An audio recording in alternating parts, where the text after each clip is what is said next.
Good evening, and welcome to the regular meeting of the council, held Tuesday, June 6, 2023, at 7 p.m. We'll have a roll call. Councilmember Pashley. Here. Councilmember Lester. Here. Councilmember McGinnis. Present. Vice President Treston. Here. President Bendo. Present.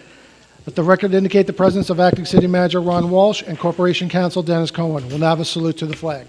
Councilwoman Posterly, would you please lead us? Sure. I pledge allegiance to the flag of the United States of America and to the republic for which it stands, one nation, under God, indivisible, with liberty and justice for all. All right, good evening, everyone. Welcome to our first meeting of June. And I guess we'll get the party going. We'll start with the city manager report. Good evening, everybody. A couple of quick things for my city manager report. As everybody knows, there's a sinkhole in Lido, on Lido Boulevard. So we've been in contact with the county basically daily. It's basically a collapsed manhole cover. It's not as easy or as quick as a fix as just putting dirt in the hole and covering it over. So they're working on it. It's going to be there for at least the remainder of this week and this weekend, from what I'm told. Hopefully by early next week, we will have resolution to that. But they've pulled out all stops and have engaged contractors and everything to fix it. So we've offered our help to the county as well if they need any equipment or even aggregate to fill the hole, whatever we can do. I think they're using a piece of our equipment right now, weren't they, Joe, for dewatering? Oh no, they tapped into our sewer. That was what it was. They needed some help to get the water out of the area, so we allowed them to push some water through our sewer system and stuff like that. So we're all working together to try and resolve that. There is an informational meeting this week for Equinor. I did want to mention next week. No, it's this week. It's on Thursday. I was right. On Thursday, June 8th, from 11 to 2 and 4 to 8 over at the Alegria, for anybody who would like to go there in for or against to talk to Equinor about their project. And that's pretty much my city manager's report for tonight. We have a relatively aggressive agenda, so I'll turn it back over to you, President Bendo. All right, thank you. Is there something you want to say? For anyone that is new here, make sure that you sign up for good and welfare over in the corner before the meeting ends. Thank you. Okay, and we'll move on to the agenda. Okay, our first item this evening is a public hearing for a resolution granting waiver of off-street parking requirements for 880 West Beach Street, street floor. I believe the owner of the business is present. Come up to the microphone.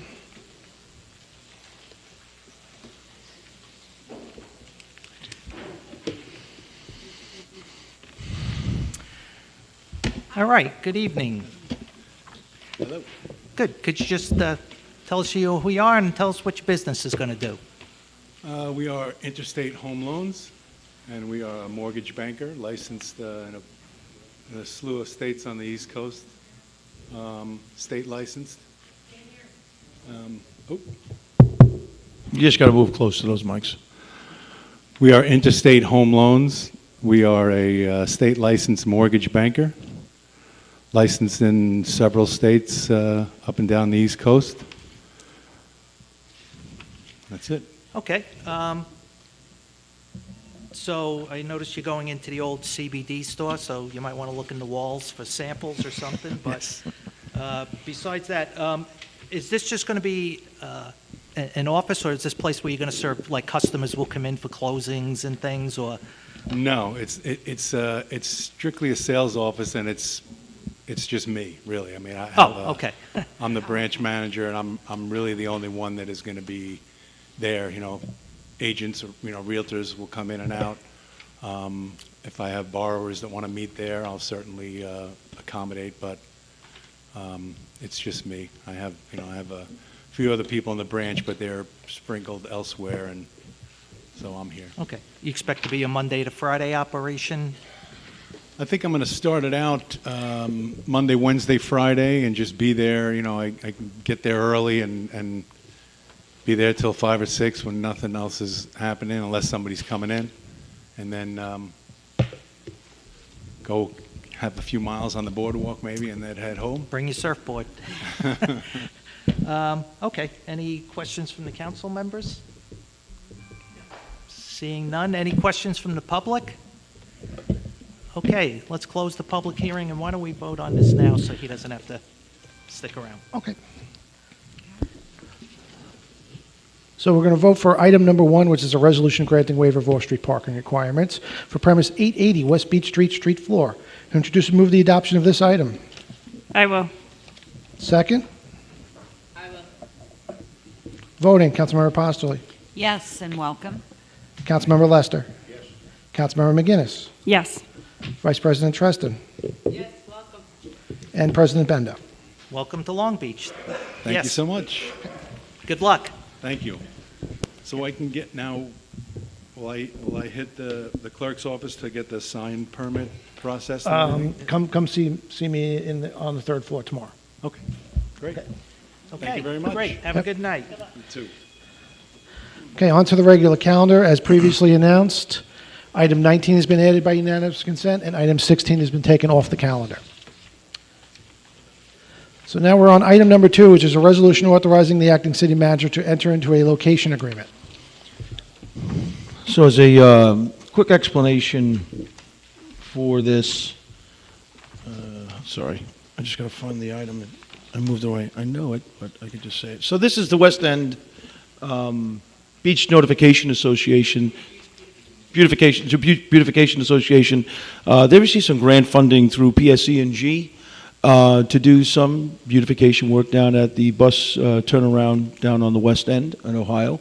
They're going to be putting in some plantings and some other landscaping as well as some lighting. All the work is been already reviewed by, especially with regard to the lighting, by DPW. We've made sure that all their contractors are properly licensed and that they will fall within what we consider what we want to have in a public space. Okay. Any questions from the council? Seeing none. Any questions from the public? Okay, on to the next item. Item 3 is a resolution authorizing the acting city manager to enter into a contract for fireworks display to celebrate the 4th of July. Well, as the item says, this is so that we can have our fireworks over the beach on July 7th with the rain date of July 8th. In the, they're really not designed anymore. There's no concert on that night anymore, so you can pretty much watch it from any place along the beachfront here in Long Beach. It's a $40,000 expense for the contract. Okay. Any questions from the council? And I know that this has happened last year and other years as well. Is there sponsorship potential at this time? So nobody has committed yet, as of yet, to be a sponsor of the event. There are some people, some different groups that we are talking to try and see if they can offset some of the expense for the city, but no one's committed as of yet. We're hopeful that by the time the fireworks comes up, we'll have a sponsor. Looks like. It's on. Okay, but I assume you have a question because you Yes. got that look. Yes. Ron, I know it's cheaper because we don't have a concert. What's the cost that you expect in overtime in the city outside of the cost of the fireworks? I didn't bring the exact numbers here tonight, but basically because there's no concert, it actually ends when the fireworks are over. And what happens when we have a concert, it kind of centralizes everybody in the middle of town, so you need a lot more posts. You have to have ambulances and a lot more other intents. So the costs have gone down since we don't do a concert, but I would hesitate to guess at what the exact expenses. I could get an estimate for you if you want. Just be nice to know what we're voting on.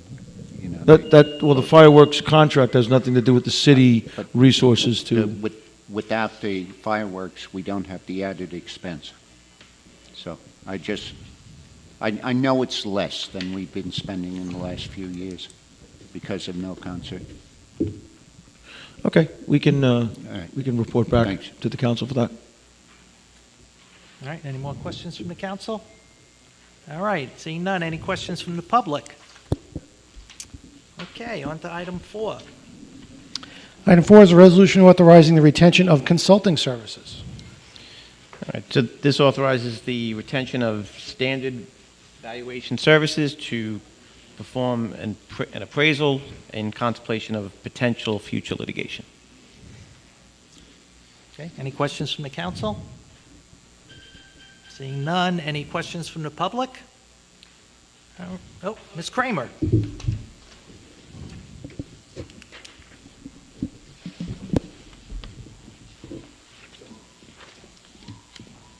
Hi, Christina Kramer, 3620 East Broadway. Does that retention of consulting services have anything to do with the Equinor case? Or is it just general? No, nothing to do with Equinor. Nothing to do with Equinor. Okay, thank you. Okay. Any more questions? All right, seeing none, on to item 5. Item 5 is a resolution authorizing the continued retention of Capital Markets Advisors, LLC. I'd like to make a motion for an amendment, please. I move that in the third paragraph, whereas the final clause to strike inclusive of a renewal option for the city for 2 additional 1-year terms.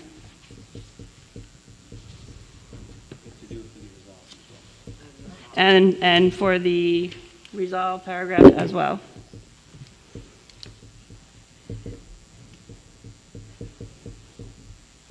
Do I have a second? I'll second it. Voting, Councilmember Postoli. Yes. Councilmember Lester. Yes. Councilmember McGinnis. Yes. Vice President Treston. Yes. President Bendo. Yes. Okay, continue. Ms. Resnick, do you want to come up and speak on the actual contract?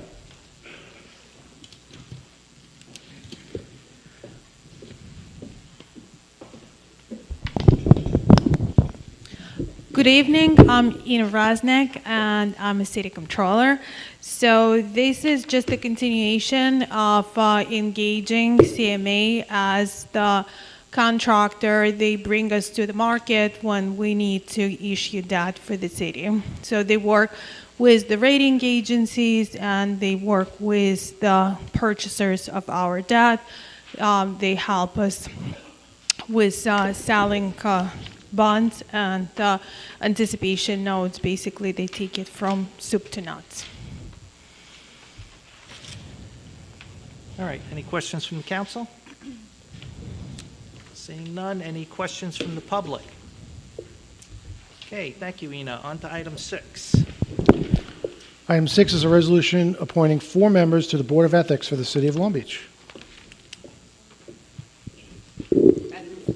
At this time.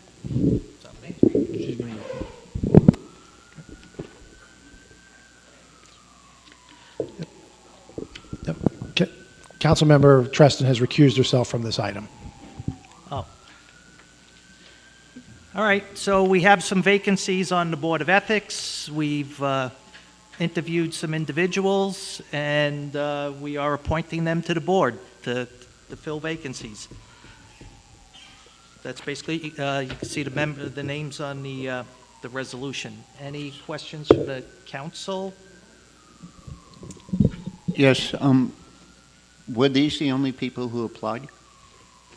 To my knowledge, no. They were the only ones that were actually, at the time we contacted, that were interested in, contacted them to continue, At the yes. time they what? They were contacted, they were the only people who were interested in continuing on the Board of Ethics, and they were all vetted with an So they were internal the only process. ones that applied? Correct. Oh, okay. And we still have 2 positions available? There will be 2 positions still open, but this will give us a quorum Yes. on the ethics so that they can start holding meetings and conducting business. Okay. And we would still be accepting applications? Yes, absolutely. Okay, thank you. Any more questions from the council? Any questions from the public? Mr. Finn?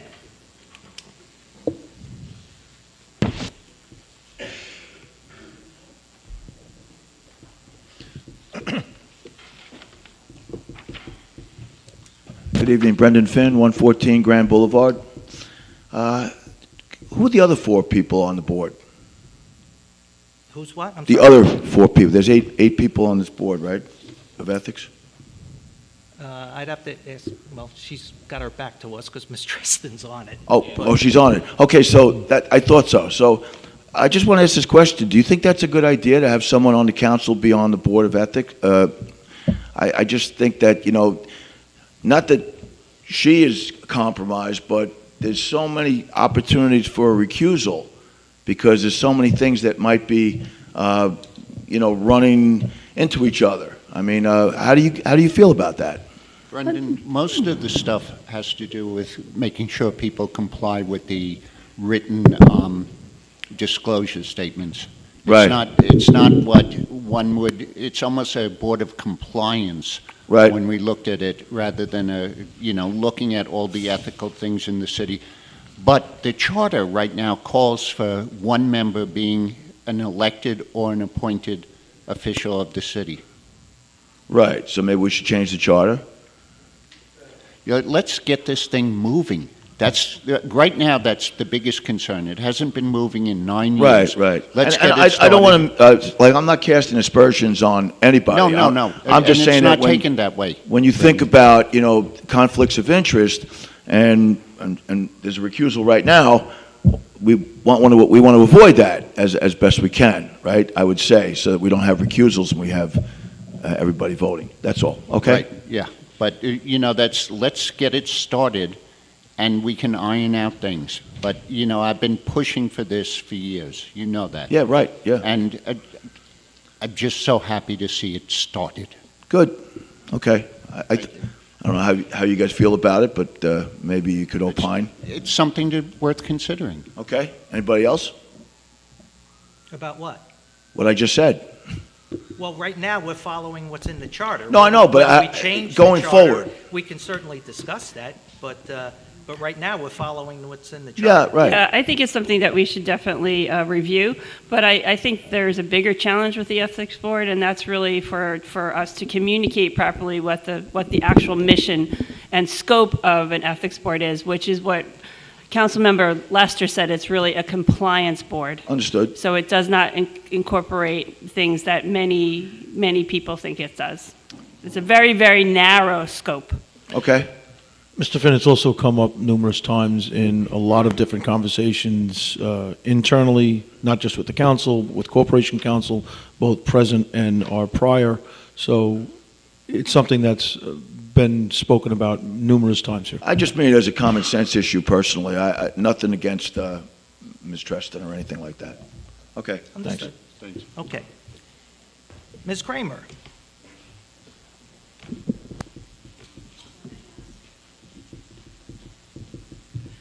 So who was on the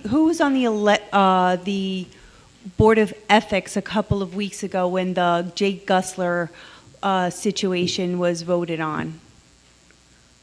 Are there different people or? So, you want to handle it?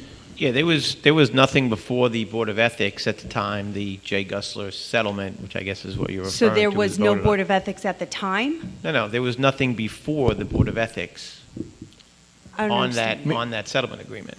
Well, because I was focused on Mr. Lester being friends with Mr. Gussler, but then I remembered that Ms. Tristan had her house built for free by Mr. Gussler, and she should have recused herself. That's So- not a fair assessment, from what I understand. So. When you're voting on whether somebody's getting money from the No, taxpayers? I'm talking about the free nature of what took place there. So I'll let Ms. Tristan respond to that when she comes back after this item is complete. Thank you. Yes. And that also goes back to, again, something like that does not go before the Board of Ethics, because that is out of the scope. That item is out of the scope of the very narrow purpose of a Board of Ethics, which we obviously have to do a better job of communicating what that is, which the Board of Ethics members will do once they start meeting. Right, Mr. Lester? So who would be doing the checks and balances on the people who should be recusing themselves from certain matters, not specifically that one? Like who does the checks and balances and says, well, you really should recuse yourself, you should, like... Corporate counsel who knows the law. Okay. And so it's corporate counsel. And the backgrounds as well. When they we must- see, like particularly myself when a resolution comes up, if there's anything in it that looks like anyone in the city could be conflicted out on, we always put it down to Corporation Counsel. Corporation Counsel gives us their opinion as to whether or not somebody should be recused or if there is even a conflict of interest. None of this goes by where we just willy-nilly. I'm very cautious about that because I don't think that it would be appropriate for people to be voting on things that they're self-interested in. Okay, I just wanted to go on record. I disagree that it wasn't a conflict of interest and that they should have recused themselves. Thank you. Okay, any more questions? Ms. Egan?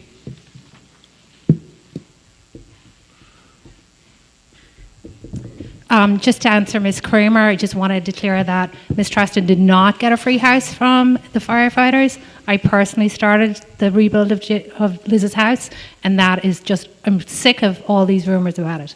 Thanks, Ms. Kramer. Mr. Hodge?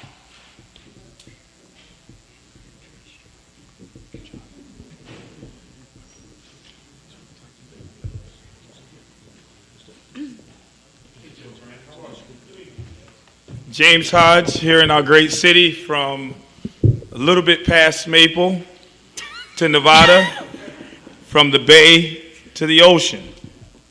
We're not just a little bit next to the sinkhole, and we pray that that get fixed. Thank God for all of the union workers and all of the people out there working hard to hurry up and get that fixed. You know, one of the things is that the taxpayers come and ask questions to our city government.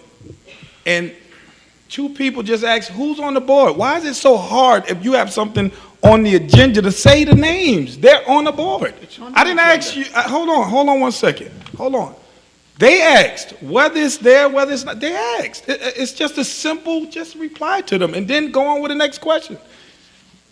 Mr. Cohen got ready to respond twice and didn't even respond. Everybody's saying the Corporation Counsel, but everybody keep answering about this ethics board. Corporation Counsel, how you doing? All right, you still got that resume. So let me ask you, do you have any opinions about the ethics board? Specifically, what's your question? Okay, so you want to go back and forth like that. So specifically, what some of the residents asked, do you feel that the scope is wide enough, or can you comment on that or not? I mean, the city council already commented, Karen and Lester. Before you answer, I'm just a little confused. What does this have to do with this agenda item? We're talking, hold on 1 second. Again, the agenda item is speaking about the ethics board, correct? It's speaking about adding members. Okay, so it's ethics board. It's things to do with ethics board. But you can't tell me how to ask my question. But you're talking about the scope of the ethics board. I'm asking, it's about the ethics board, members, the ethics board, other members. People just came and asked. You did not stop them and tell them how to ask their question. Don't do that to me. Thank you. Appreciate that, President. Mr. Cohen, do you have anything to say about the ethics board in its current state, because you have so much knowledge about this? Like they just said, they always ask you different questions. So what I would say is it's a policy decision that this council and the Board of Ethics as a body should weigh in on. I'm not going to give you my opinion. It's something that we will review, something we will review when the Board of Ethics meets. It's something that the City Council will consider. But I don't think it's appropriate for me to give you my personal opinion without having those conversations with both the board and the city council. Well, listen, you did speak. At least I heard you speak. That was good, you know, because I saw you edging to the mic. So it was really to give you a chance to speak, Thanks. You know, because I was seeing you. And so thank you, Mr. Cohen. Again, Mr. Lester, thank you for fighting for this ethics board. I appreciate you. And like Karen said, you're trying to widen the scope. So it... No, I'm sorry, that is not what I said. Okay, so... It's a narrow scope. Okay, so it's a narrow scope, so you're going to look at it to see how you can deal with the scope of whatever it is, right? Okay, so say what you said. It's a narrow scope. It's a very narrow scope. Okay. And we have an obligation to educate the public of what the current scope is of that charter, and then the Corporation Council and the board will evaluate any further needs And the city council. the board. Okay, all right. Like he just said, it's a policy, and policy the city council voted on. So, okay. So, again, I just want to say that, you know, the residents keep speaking about the ethics board. So if you guys can widen the scope to include more things, if it's about changing the charter or whatever, hear from the residents of the city of Long Beach. Some of you probably said some of the same things when you were on this side. Don't get on that side and not listen to the residents. Thank you very much. Thank you. Any more questions? All right, on to item 7. Yes, you can rejoin. Joe, you want to come up with these? He's just going to read them out, Okay. Joe. Hold on. Item 7 is the I think you got, hold on one second. Hang on 1 second, Joe. Yep. Go ahead. Is she allowed to comment on the three-house comment? Yeah, so if we moved on from the resolution. We're on item 7. We've moved on, and so she can speak if she wants, not on the resolution. Right, it's not about the resolution. Not about the resolution. Yes, you can say something.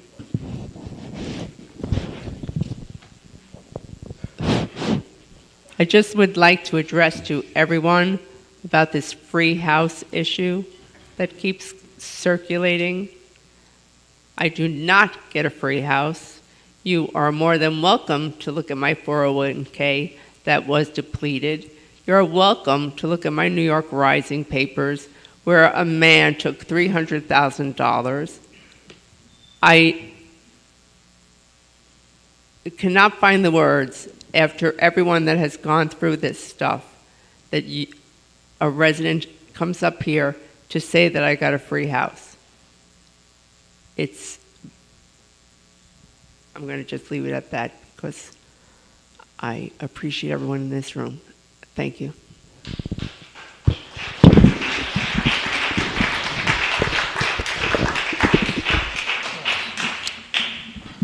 Okay, item 7 is a resolution authorizing the acting city manager to enter into a contract for design, construction, administration services for the reconstruction of Heron Street, north of East Pine Street. Good evening, everyone. My name is Joe Fabrizio, Commissioner of Public Works. On April 14, 2023, my office received 6 proposals for design and construction administration services for the reconstruction of Heron, north of Pine Street. The lowest proposal was received from DeVerk and Bartolucci Engineers and Architects at $55,304. Just for your information, the other 5 proposals were $78,400, $91,955, $165,441, $205,275, and last but not least, $209,895. So they were all significantly higher.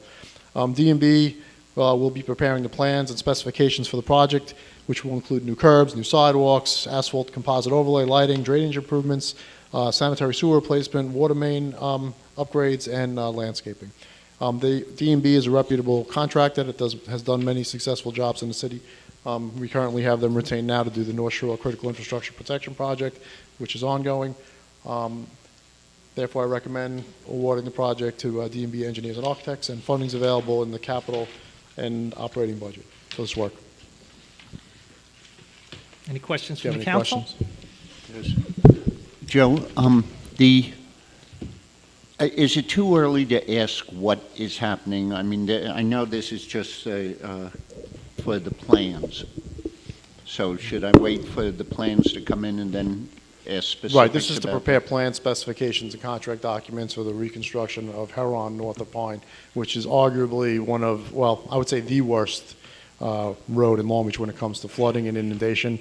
The homeowners there have suffered long enough, and that's why I put out the RFP to retain an engineering firm to design this, and also to look at an outside-the-box approach on maybe trying to think of other flood mitigation measures, like maybe raising the road and things of that nature in that area. But if your question is, I'm not sure what the plans, I'm trying to figure out, it's actually raising the road, correct? Well, we don't know. That's why we're don't going know. to look at that. That's one of the suggestions that I have, is to actually try to elevate the road to alleviate flooding. It's one of the lowest spots in Long Beach right now. The North Street end, it's elevation, I think 2.5 NAVD, which is like 2.5 feet above mean sea level. So any high tide, any rain event, they're underwater. Now, So that would definitely help. The whole block has the highest bulkhead, whatever, the new bulkhead Correct. is. Yeah, it's a base flood except elevation. the end of the block. The end of the block is like 3 feet lower. It's lower, correct. Yeah. How does that stop the flooding? I mean, The water's not topping the bulkhead, even the lower bulkhead. It's not topping the lower bulkhead or the new higher bulkhead. The water's actually coming up. It's a combination of things. It's coming up through the storm sewer system at the end, and one of the things we've done to stop that is we've replaced the tide flex valve at the end. right. But however, even with a tide flex valve, if you have a high tide and a rain event, there's nowhere for the water to go. So elevating the road would help. But the water's not coming over the bulkhead, Right. whether it's the lower one, or the new higher one. I don't think I've ever seen that in my tenure. I just don't quite understand how the water, you say the water's coming through the flex valve? We've had many issues with, I've replaced it twice on that street end, and we keep having chronic problems over there. Because theoretically, when you have a tide flex valve, if you have a high tide and it's a beautiful day, it should not come back up through that catch basin, and the water should Right. not sit in the street. We've replaced it twice. So this is one of the things we're going to look at the street end. Maybe there's another technology we can use, but it's clear we have to do something different than what we've been doing. And that's why I wanted to retain a I'll consultant. wait till the plans come in. Okay. All right, thanks. You're welcome. Joe, is there potential then for there to be more work involved, like after this wave? No, that's just a plan. Okay. This is a lot more Pardon me? What? Pardon me? I didn't hear your question. No, I was saying, is there potential for there to be more work involved after? No, this is just for the design. The construction project, similar to Doyle, Yeah. will probably be upwards of $1 million. And we actually did ask for money I have money in the capital budget to complete 2 reconstructions this year. We're designing the 200 block of East Market Street between Long Beach Road and Monroe in-house, meaning that we're actually doing the design, we do the surveying. But this is actually, we're retaining a consulting firm, an outside firm, to do this work. Okay, I got you. Okay. Okay, Any any other more questions? questions from the council? Seeing none, any from the public? Okay, on to item 8. Okay. Joe, you're up again. Dave, do you have to go Wait 1 first? second. Yep, hang on 1 second. Item 8 is a resolution authorizing the acting city manager to enter into a contract for the dewatering, transport, and disposal of undigested sludge from the city's wastewater treatment plant. Okay, on March 24th, 2022, that's right, I said March of 2022 last year, Tully Environmental Incorporated was the sole bidder for dewatering, transport of wastewater at $1,460 per dry ton. The bid was based on an estimate of 350 dry tons of sludge annually. Therefore, the annual cost is 350 dry tons times 1,460, or $511,000 annually. So for the 2-year contract, it's $1,022,000. This should be the last contract for this operation, since we're going to be ultimately bringing our waste through the Long Beach Water Pollution Control Consolidation Project to Bay Park. In addition, now that the secondary digester is back in operation, there'll be no longer a need for doing the emergency hauling that we were doing. That was costing us approximately $1 million a year over the last year for that. So this is half the price. In other words, to go back to normal operations, which is dewatering through the belt press at the facility, is cheaper than doing this temporary hauling that we've been doing. So the good news is our secondary digester, where we had the emergency last year, is now back in operation. And as of July 1st, if we approve this contract, we will be back to normal operations at the wastewater treatment plant after a whole year of emergency hauling and repairing the digester and removing the cover. So this is it's a lot of money, but it's good news. And I would just so you know too, just to give you a quick update, I was on the phone with Nassau County. They're going to be putting the Long Beach Water Pollution Control Project before the Nassau County Legislature on June 12th.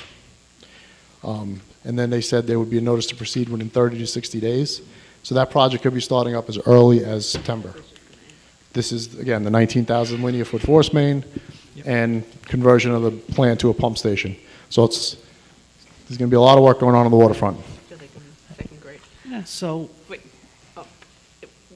for June 12th, would you suggest that we go to that meeting, or is it necessary? To say yay? I mean, it's a really great project. Any advocacy for it, in my opinion, is is Is great. there any concern that it will not be passed by the Nassau County Legislature? I can't imagine it wouldn't be passed. It's such a Okay. good project, Okay. and they've been working on it just as hard as we have been for the last, God knows, 4 or 5 years. So, but this is what I've been told. So hopefully it does go before the legislature, and hopefully it gets passed. Thank you. So, Joe, it says $14.60 per dry ton. Are we paying by the dry ton, or are we paying the $511,000 fixed price? In other words, if we only send 330 dry tons. No, we is pay it- less, and that's interesting. Okay, so it is by the Yeah. dry ton, it's And not a just so you fixed know, price. I have the totals here for the last 5 years. In 2018, we did 307 tons. 2019, we only did 260. 2020, we did 206 tons. 2021, we did 257. In 2022, we did 66, and that was because it was shortened because of the emergency. So we've never done 350, so this should definitely be, in my opinion, less. That's just an estimate for the bid. So, I mean, we've never... Can we find out how much of that is due to Councilman Lester? So I don't think we'll ever, I mean, in my opinion, we'll never hit that 350-ton mark, because we never Okay. have. In the So it last- is by the ton, It's then? by the ton. Okay. And just so you know, previously, we've paid, the previous price was $11.58 per dry ton, the last contract, so it's a 26% increase over the prior contract. Okay. Okay? All right, any more questions from the council?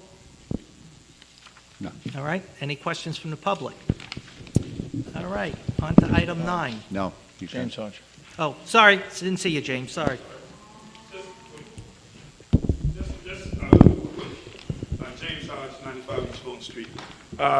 Joe, you said that the meeting on the 12th, is it like part of this also, you're saying? It's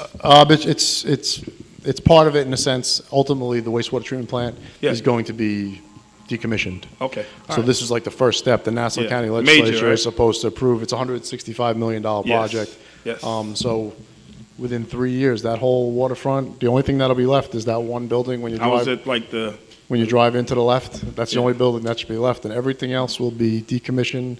It'll Okay. open up 4 acres on the waterfront, and it's going to remove a blight. You know, Okay. I mean, the smells So- won't be there anymore and all that.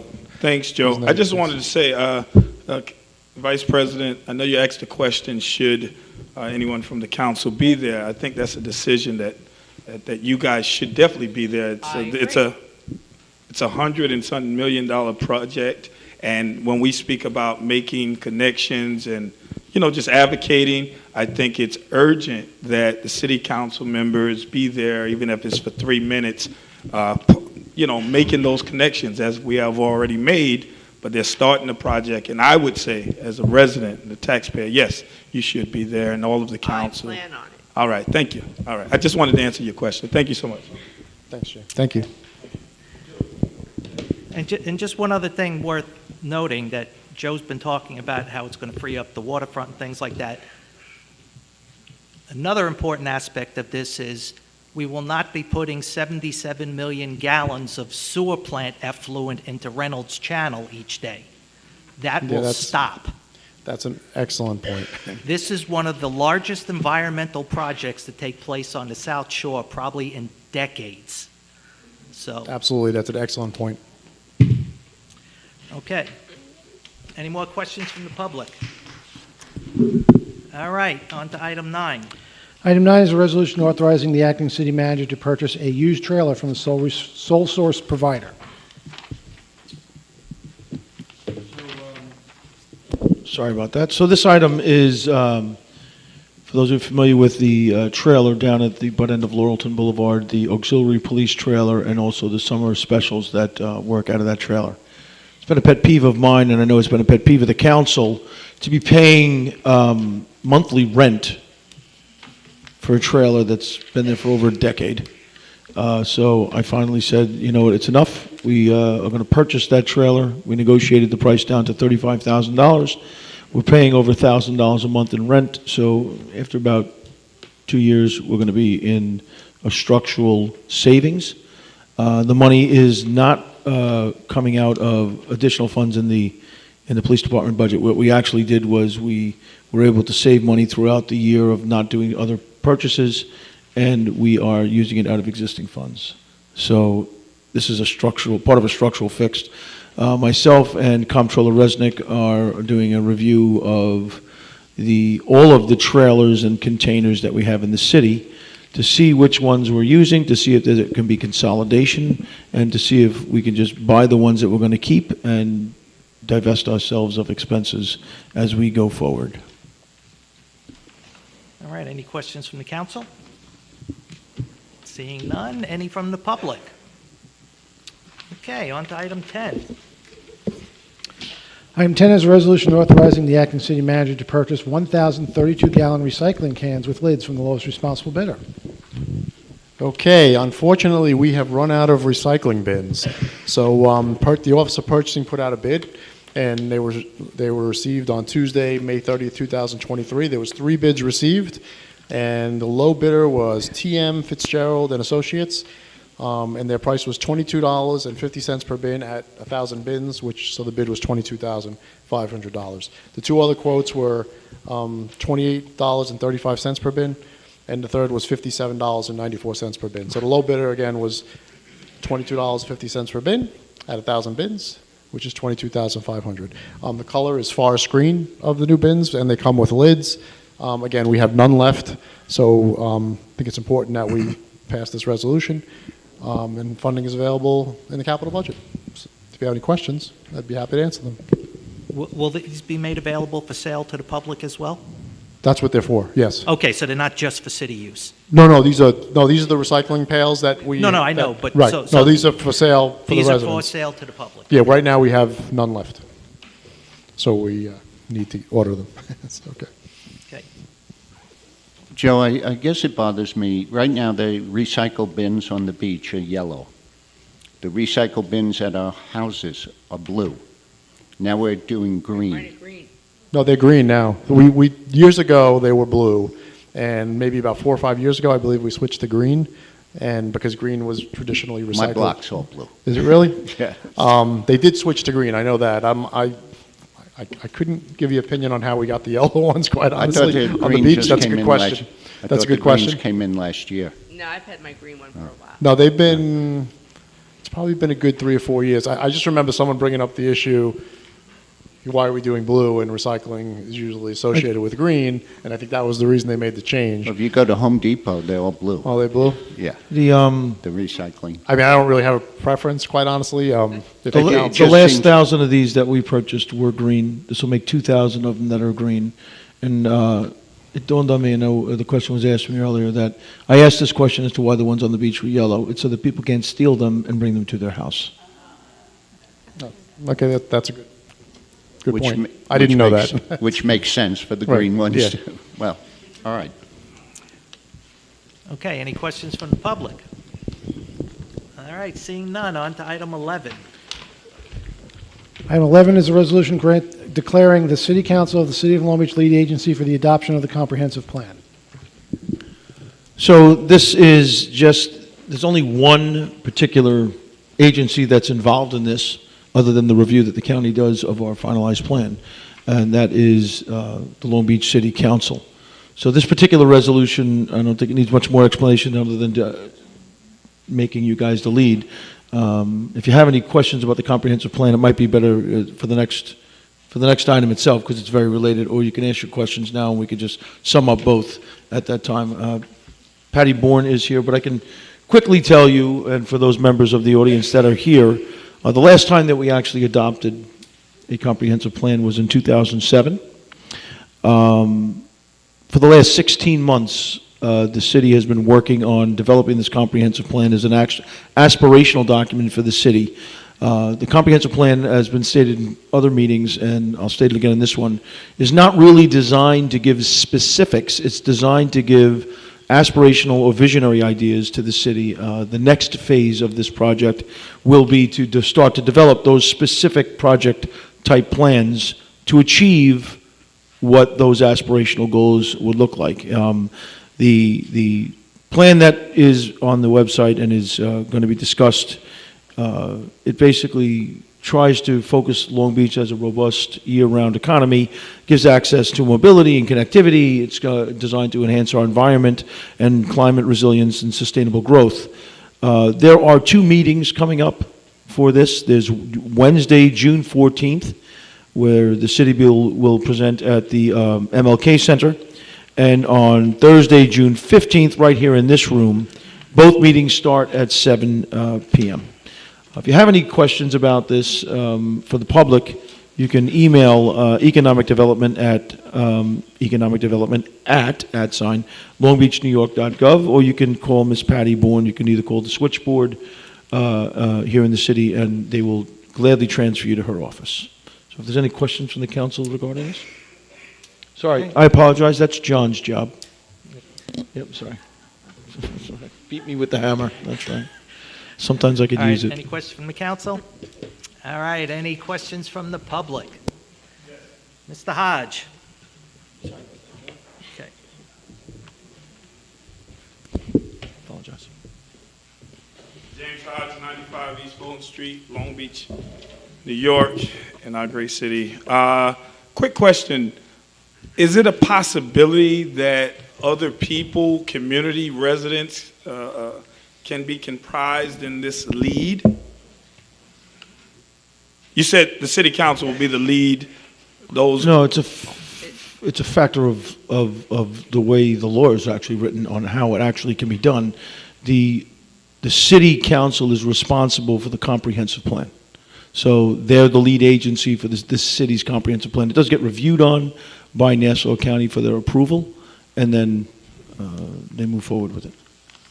Okay. I think to your point, what you're getting at is there will be 2 public input sessions where the public can come give their input on what they'd like to see, their feedback on it. Okay. I believe they're June 14th and 15th. Yep. Right. So that was a question he was asking. So can members of the community be a part of it, or it just has to be council? He was asking you. The approval of the actual No, I know the approval comes plan, from the city council. but the input is on the 14th and the 15th. The plan has already been published, yes. So pursuant to SECRA, so one agency is established as the lead agency. It's the agency that's the most appropriate agency to make the environmental findings.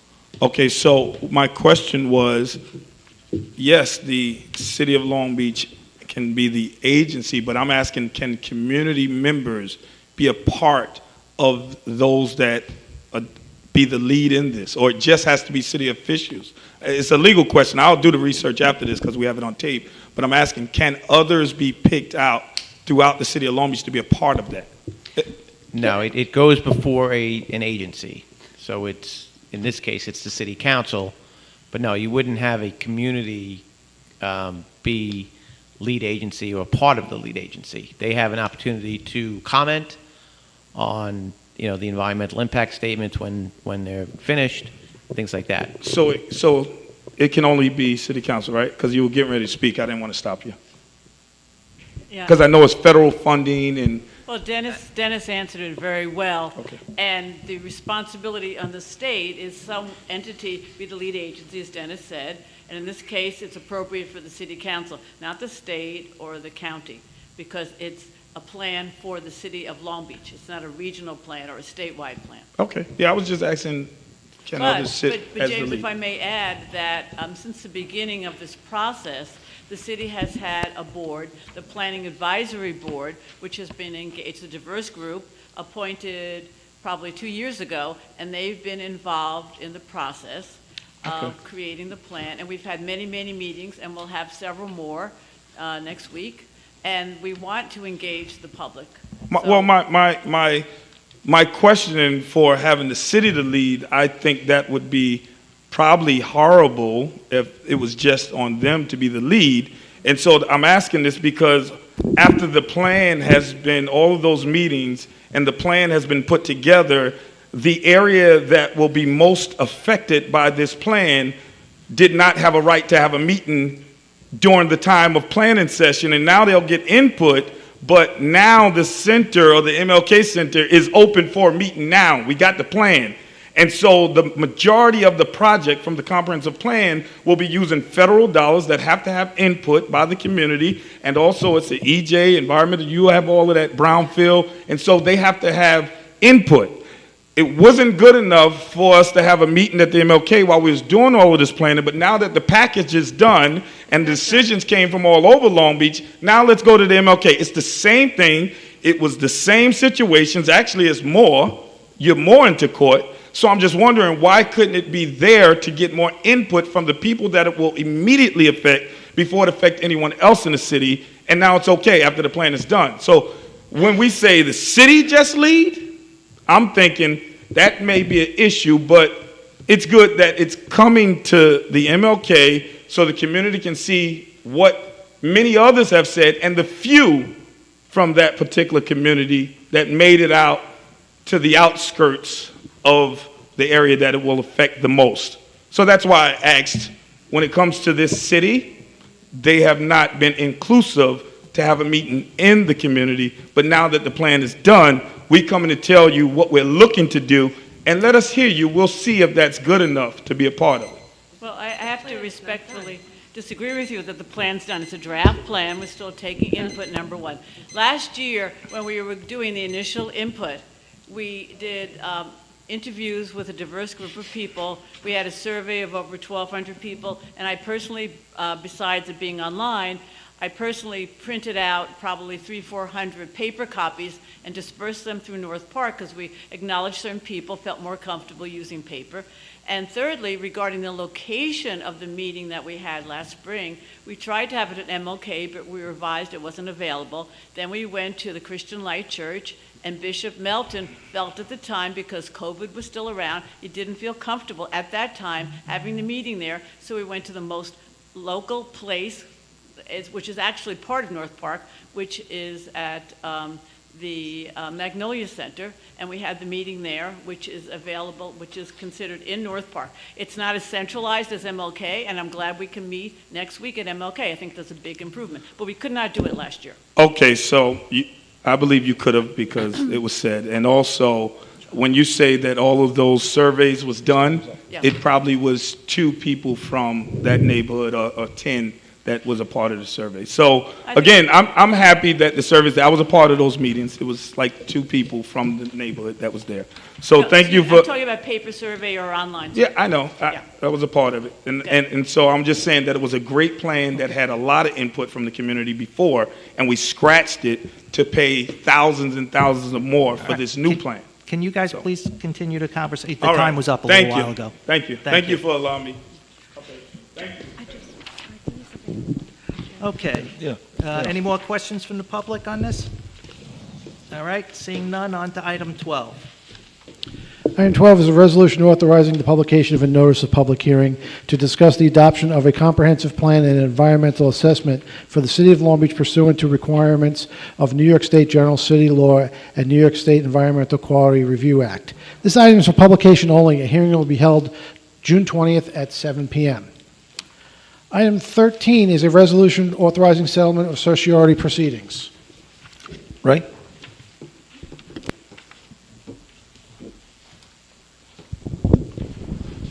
Hi, good evening. Ray Flammer, Tax Assessor. Item 13 is a tax certiorari settlement with the Bay Club condominium. It's a condo on New York Avenue in the Bay. There's 20 units. This proposed settlement is for 6 years with a 3-year moratorium. As with all settlements, it avoids any cost for appraisal services, consulting services, and any interest payments. This is for a $40,000 lump sum refund and a reduction of assessed value from $504,300 to $401,920. Pretty much covers it. All right, any questions from the council? Yeah, Ray, how many certiorari proceedings do we have a year? Well, how many actual challenges do we have a year? Including small claims challenges, about 35% of the properties every year, give or take. And how many do we litigate? I'd say I settle about 30 to 35 a year, get discontinuances on about 20 others. I'm sorry, they what? I settle about 30 a year, give or take. About 10 to 15 get discontinuances. Some are withdrawn from the court. It varies from year to year. Small claims, we do about 500 a year. So in the small claims, do we litigate it? Or does the county We do settle, that? we also go to some hearings a year. I think this year we did about 20, where we go up to Mineola and have a hearing. Otherwise, we usually settle. And how do we do on those? Depends. This year, not so well. Last year, better. Depends on the, the property, the houses, the market, the equalization rate. Okay, thank you. You're welcome. Any more questions from the council? All right, any questions from the public? All right, on to item 14. Item 14 is also a resolution authorizing settlement of certiorari proceedings. I Okay, believe just like we have an amendment on this item? Yeah, I'll move in the resolved clause to replace Bay Club condominium with Beach House Owners Corporation. Do I have a second? Second. Voting, Councilmember Postoli. Yes. Councilmember Lester. Yes. Councilmember McGinnis. Yes. Vice President Treston. Yes. President Bendo. Yes. Okay, continue. Just like the last settlement, this one is for 6 years with a 3-year moratorium. This is for the Beach House Owners Corporation, which is a 98-unit co-op at 700 East Broadway. This settles the case for $42,000 and an assessment reduction from $318,400 to $280. As well, there will be no interest payments, and we won't have a need for an appraisal consultant or a legal consultant, and no interest payments as well. Any questions from the council? No. Any from the public? Okay, on to item 15. Item 15 is a resolution authorizing the acting city manager to purchase tax assessment software. Okay, we recently entered a contract with Tyler Technologies for our camera software, which is a computer-assisted mass appraisal system, which is the database of all our assessment data, our exemptions, our court tracking. One thing it doesn't have, like our past software, is one property appraisal, which we use to value one properties to verify and also to go to court with. It also will use our data, not the county data, our imagery. So we have a FEMA compliant home, it'll know that the appraisal will make a notation that it's FEMA compliant, as well as all the comparable properties when we go to court, and it's going to be designed to our specifications. It's replacing our current Defender system, which we paid for about 12 years ago, which will not connect with the new Tyler system. And we engaged Gar Associates because they're developing a relationship with Tyler, and there's no one out there that has a relationship with Tyler that could produce this for us. Okay, any questions from the council? Sure. Ray, was this actually in our capital plan this past year? I believe in 2019, initial funding was created for assessment software, and this is where the funding's coming from.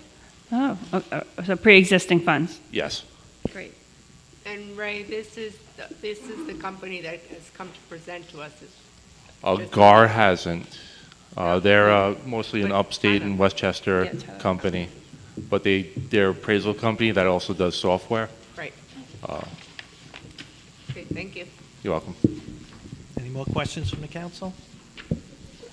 Ray, in part of the backup documentation, we have authorization to retain GAR Associates for the services. What does that mean, just to set up the software? Yeah, they're going to do training. It's for 1 year, and so that's what we're retaining them for. But with development, testing, implementation, and training, and 1 year of service. So there's no further cost to retain them. On the memo from Mr. Flammer, it says the license fee will be $3,000 a year going forward. Yeah, moving forward, yes.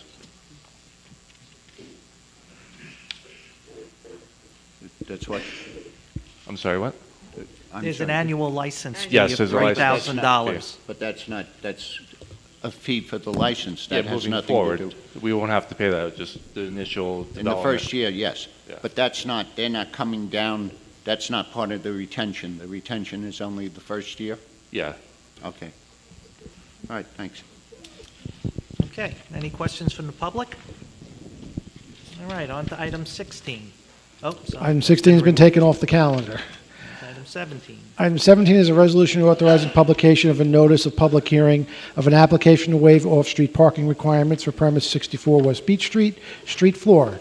This item is for publication only. A hearing will be held June 20th at 7 p.m. Item 18 is approval of minutes from prior meeting of May 16th, 2023. Do I have a motion to approve? I move. Second. Second. Voting, Councilmember Apostoli. Yes. Councilmember Lester. Yes. Councilmember McGinnis. Yes. Vice President Treston. Yes. President Bendo. Yes. Okay. And finally, item 19 has been added by unanimous consent. It is a resolution ratifying the collective bargaining agreement between the Long Beach Civil Service Employees Association Lifeguard Unit and the City of Long Beach and authorizing the acting city manager to execute the same. So, I guess negotiations for this contract have been ongoing for quite a long time. Very, very active over the past year.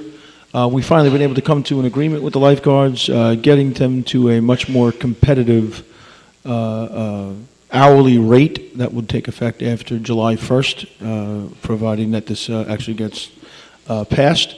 And I want to compliment the Lifeguards Association and the lifeguards in general for coming to the table and being really good partners with the city, trying to really come up with an agreement that works not only for the city but also for the guards themselves. There were management rights and adjustments that were actually worked on in here. One of the biggest ones was that we had here in the city was that the prior agreement basically guaranteed lifeguard hours. And we work with the lifeguards to come up with an agreement so that on the days where thundering and lightning and it's going to rain all day long, we have the ability to send the lifeguards home, saving the city a little bit of money on those days and other emergency conditions. But in general, we really feel that we have good partners in our lifeguards. We feel like we have probably the best lifeguards in the state, including when you compare them to Jones Beach, Roy, and definitely compared to Jones Beach. And I really want to say that I want to thank the Lifeguard Association for working so hard with the city, so hard. Our prior corporation counsel, Rich Berrios, really helped champion this effort to get through, and he finished it up as a consultant with us to try and make sure that there was continuity in understanding. I know that Joe Lupo, Dennis Cohn, the whole team really worked on this, so I highly recommend that we pass this item.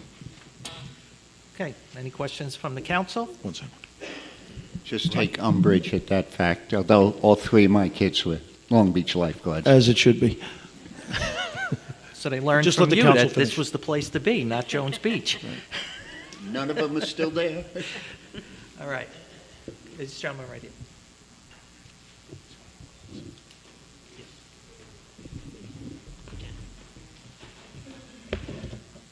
Hi. For those of you who do not know me, my name is Chaz Thompson, and I am the president of the Long Beach Lifeguard Union Local 7569-2. I'm here tonight to thank those people who helped the Long Beach Lifeguard Patrol ratify a new 3-year contract. It was an arduous process that started in January 2022, and through collective bargaining, it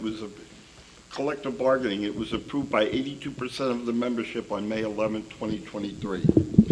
Through it all, I'd like to thank the following people: Tim Cabasino and Kerry Giovanelli, my vice presidents Paul Gillespie, Rich Borowski, chiefs of the Lifeguard Patrol, city manager Donna Gaden, and acting city manager Ron Walsh, John Mooney, Rob McKay from CFCA, Leah Donnelly, our CFCA regional specialist, and lastly, Rich Berrios, corporation counsel, who was with us every step of the way. The new contract will help us attract new rookie lifeguards, of which 30 tried out this past Sunday with a competitive wage, which puts us where we need to be, right behind Jones Beach and out of all the county and town beaches. Long Beach has a long history of being one of the top lifeguard patrols on the East Coast with an impeccable safety record, and we will continue that tradition into the future. Again, I'd like to thank the City Council for approving our new contract for the next 3 years. We look forward to a safe summer for all that come to Long Beach. Thank you. Thank you. Thanks. As Mike, sorry. Hang on. Chaz, I think this is the first time I've ever seen you not in a tank top and a bathing suit. I have never seen you in regular clothes. I just want to say something else, if you can call Mike. You can let him call. I just want to say that this past week, we had an emergency cruise out during the week. Beaches are not open during the week right now. They'll be opening on the 26th, or that Monday, going forward every single day for the remainder of the summer. And the lifeguards, we had an emergency cruise out there. And part of this whole process and development of the way we handle the beaches is that the lifeguards really look and make sure that people aren't in the water and things like that. Without even a call, our lifeguards saw and observed a group of people, they couldn't tell how many from the distance that they were, in the water, kind of out by the jetties, saying, all right, this looks like it could be a problem. They mobilized. They threw 5 lifeguards in a truck. They take off down the beach just west of National Boulevard, and they can tell immediately that 5 young ladies under the age of 18 years old were in the water, and they were panicking because they were grabbed by a riptide and started to get sucked out into the ocean and right towards our jetties. The lifeguards immediately sprung into action. They jumped into water. I believe you were part of that, right, Chaz? Weren't you there for that? Yep. They jumped in the water. They saved the lives of 5 young ladies. So, my compliments to the lifeguards, my compliments to everybody here, and I'm sorry for jumping in, but I just want to make sure that got out there. Okay. Any more questions or any questions from the council on this? Mr. Delory. Seeing? Yeah. Normally, we ask if the council has questions first. But you did already. Mr. Delory.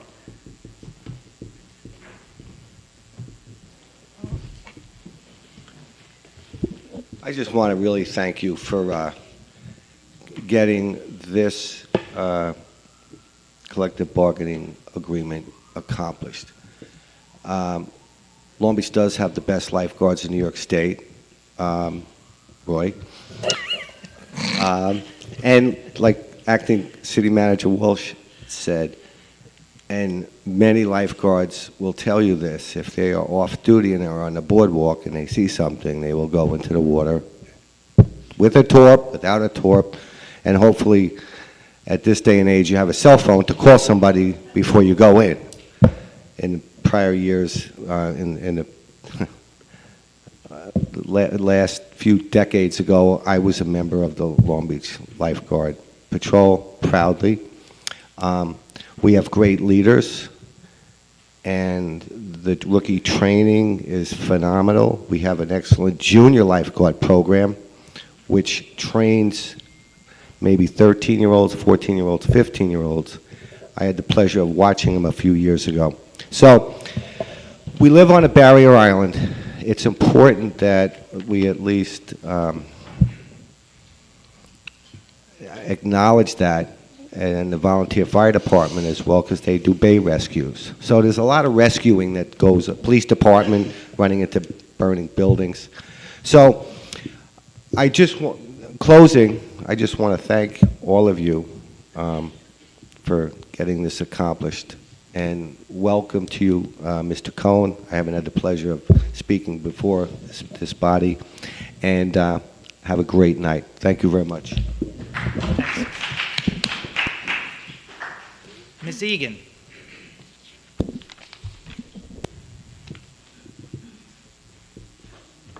Not to nitpick, but this is item 18, not 19.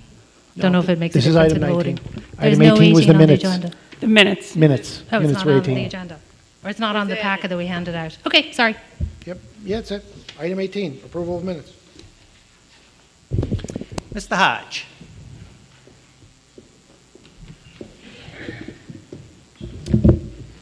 I just want to thank the lifeguards, James Hodge, here in our great city. I would like to thank the lifeguards for the fine job they do.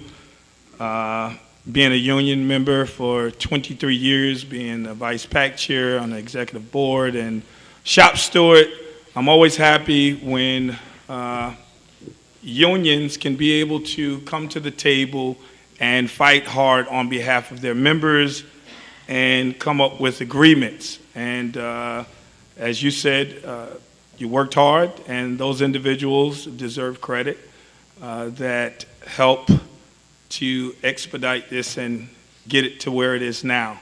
It may have took a little while, but it's here now. Also, just want to thank them, and I hope there's a clause in there, working on the beach as an animal warden. You know, sometimes it was unfortunately at different times seeing when we have lost different individuals. One of the most tragic times was a great friend of mine, former police officer Patrick Bradley.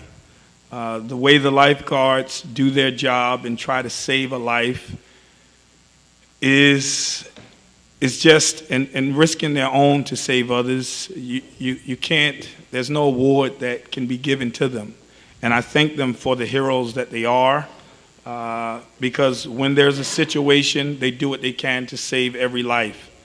And on that day, it was really, really rough, and seeing lifeguards dive in, and seeing them dive in many times and save lives. I would just hope that within that contract, and it most likely does, but they have definitely counseling for what they have to go through trauma times and times of trauma, if there is any, because again, they would have to, again, from seeing that, deal with that trauma. And so again, I just want to thank the president and also my former coach Gillespie and all of those that had a great part in making this happen. And again, just wanted to publicly thank the lifeguards and the city for coming to this conclusion, and I pray that and hope you guys vote on it to pass it, because the union, 85% of the body, is ready to move forward with this contract. Thank you. Okay, thank you. Any more questions, comments from the public? All right, seeing none, on to the voting. Okay, on to the voting portion. Let's see, start with item number 2. Is a resolution authorizing the acting city manager to enter into a location agreement. Introduce and move the adoption of this item. I will. Second? I will. Voting, Councilmember Postoli. Yes. Councilmember Lester. Yes. Councilmember McGinnis. Yes. Vice President Treston. I'd like to just take a moment to thank Mary Ellen and the West End Beautification Group for all the work that they do, and yes. President Bendo. Looking forward to seeing their work, yes.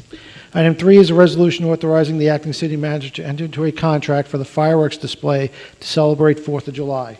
Who will introduce and move the adoption of this item? I will. Second? I will. Voting, Councilmember Postoli. Yes. Councilmember Lester. I have to say this is a reluctant yes. $40,000 is a lot of money when we don't have a sponsor, plus the additional money that we have to pay, for people in the city. But a lot of people do enjoy this. It is a tradition. I just hope next year we can find a sponsor so we don't have to take the money out of the taxpayers. So I will vote yes. Councilmember McGinnis. I echo Councilmember Lester's sentiments. Yes. Vice President Treston. I am optimistic that we will find sponsorship, and I vote yes. President Bendo. Yes. Item 4 is a resolution authorizing the retention of consulting services. Who introduce and move the adoption of this item? I will. Second? I will. Voting, Councilmember Postoli. Yes. Councilmember Lester. Yes. Councilmember McGinnis. Yes. Vice President Treston. Yes. President Bendo. Yes. Item 5 is a resolution authorizing the continued retention of Capital Markets Advisors, LLC. Who introduce and move the adoption of this item as amended? I will. Second? I will. Voting, Councilmember Postoli. Yes. Councilmember Lester. Yes. Councilmember McGinnis. Yes. Vice President Treston. Yes. President Bendo. Yes. Item 6 is a resolution appointing 4 members to the Board of Ethics for the City of Long Beach. Who introduce and move the adoption of this item? I will. Second? I will. Voting, Councilmember Postoli. Yes. Councilmember Lester. I'm glad to see this is finally, after a 9-year hiatus, getting off the ground. Yes. Councilmember McGinnis. Yes. President Bendo. Yes. Item 7 is a resolution authorizing the acting city manager to enter into a contract for the design, construction, administration services for the reconstruction of Heron Street north of East Pine Street. Would you just move the adoption of this item? I will. Oops. Wait, who got that? I don't know. So, second, who wants? I'll do second. You do second, okay. Voting, Councilmember Postoli. Yes. Councilmember Lester. Yes. Councilmember McGinnis. Yes. Vice President Treston. Yes. President Bendo. Yes. Item 8 is a resolution authorizing the acting city manager to enter into a contract for the dewatering, transport, and disposal of undigested sludge from the city's wastewater treatment plant. Would you just move the adoption of this item? I will. Second? I will. Voting, Councilmember Postoli. Yes. Councilmember Lester. Yes. Councilmember McGinnis. Yes. Vice President Treston. Yes. President Bendo. Yes. Item 9 is a resolution authorizing the acting city manager to purchase a used trailer from the sole source provider. Would you just move the adoption of this item? I will. Second? I will. Voting, Councilmember Postoli.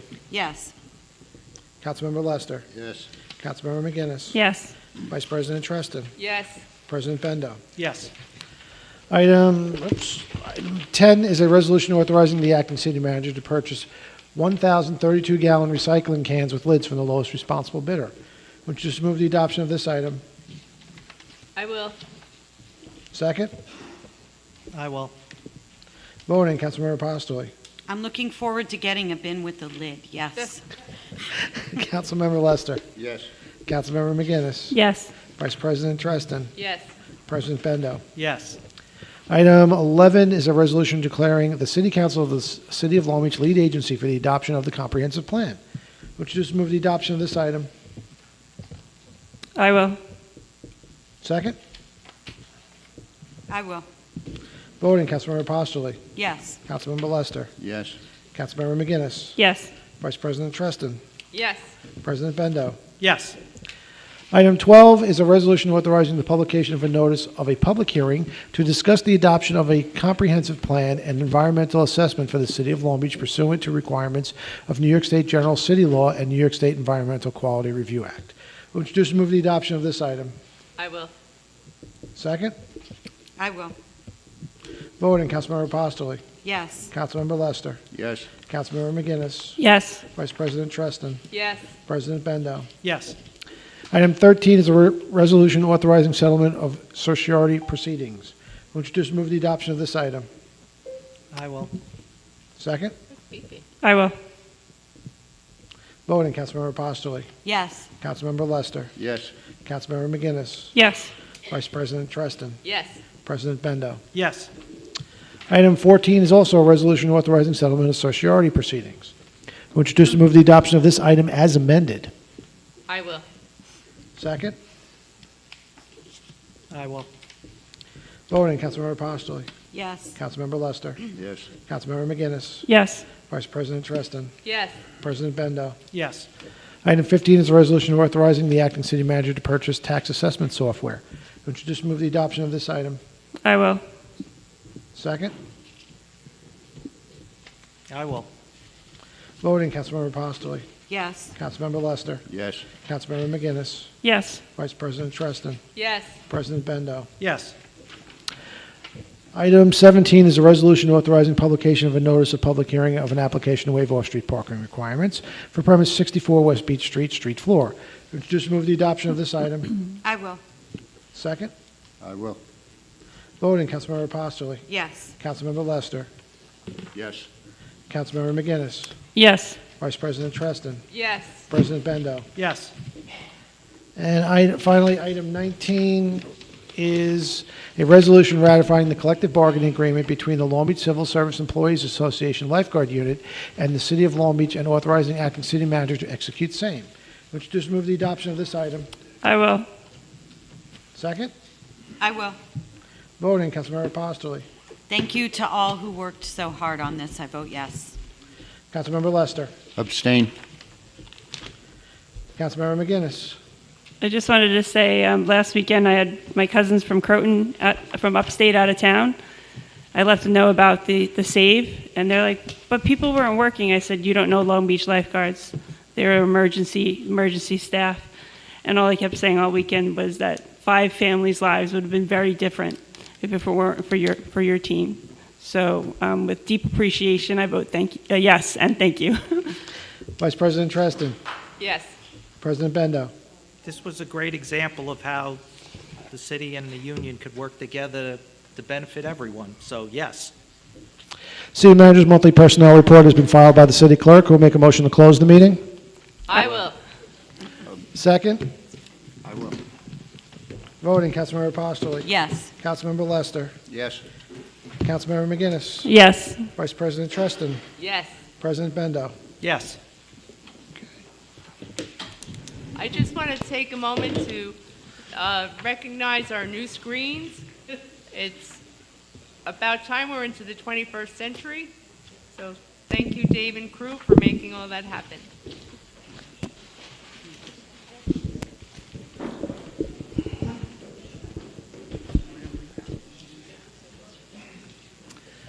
All right. Tim Kramer. Oh, wait. Can I just...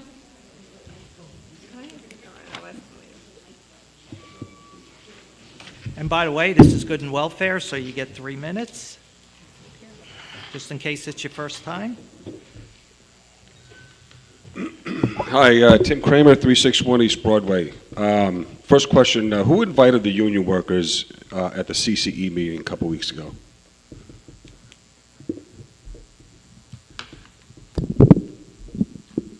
There was no invitation. They came on their own. Okay, were you aware they were coming? Nobody was aware they were coming? No idea. Did you see them when you walked in the building prior to the meeting? You couldn't miss them. Okay. Did you see them as a threat at all? No. You didn't see them as a threat? As a threat? Yeah, as a threat. They were acting quite orderly. I just didn't. Okay. You know, so the answer to So that. when they came Mr. up Kramer, here, give me an opportunity to answer your question. No, I did not see them as a threat. Okay. So when they came up here, and there were, I don't know, maybe 150, who knows what the number was, the purpose was to intimidate and stifle, okay, our group. That was their purpose. That did not work, by the way. That was a complete failure. Let's see. Mr. Walsh, would you say that as police commissioner, your number one most important job is to protect the community? I would say that's pretty much the purpose, yeah. Okay. I'm glad to hear that. I hope we can keep things that way.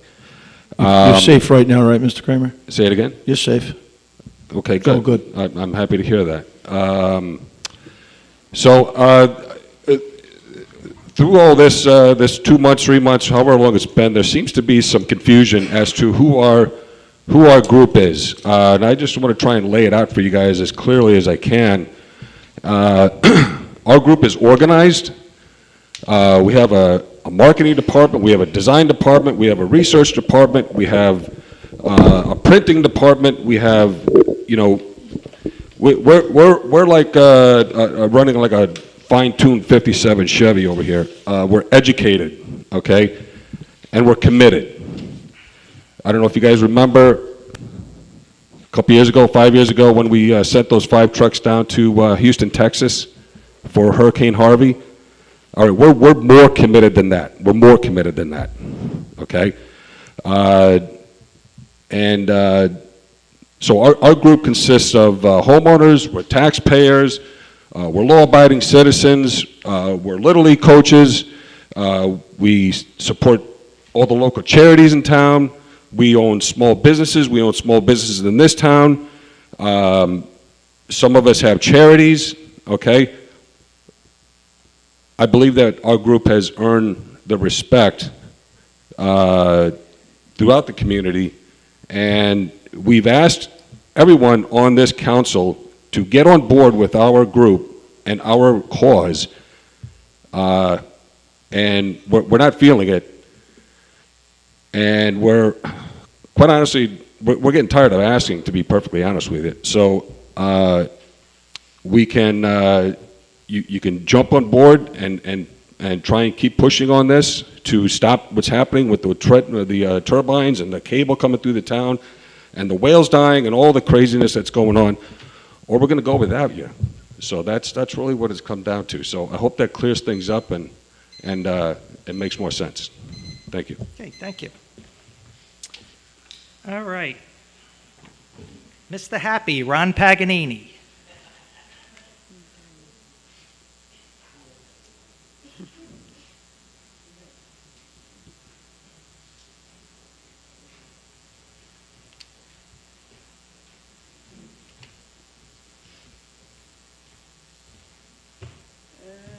Hello, good evening. Ron Paganini, 62 Harmon Street, Long Beach.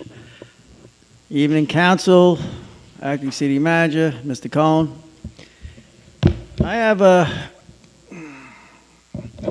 I'm curious about our new bill, the tax bill. Now, on the bill, I'm sure everybody else is curious too what's going to happen. So the city levy is 0. So we have a super block levy that still we have quite a few years left. Now we have the Haberman levy. So I really want to know, is the Haberman levy, whatever we're going to call it, is going to be on the bill? So I know, I have my bill right here. So I had, this is last half. And basically, you have the super block levy. I know what I'm paying for the levy, for the super block levy, which everybody should know, right? It's on here.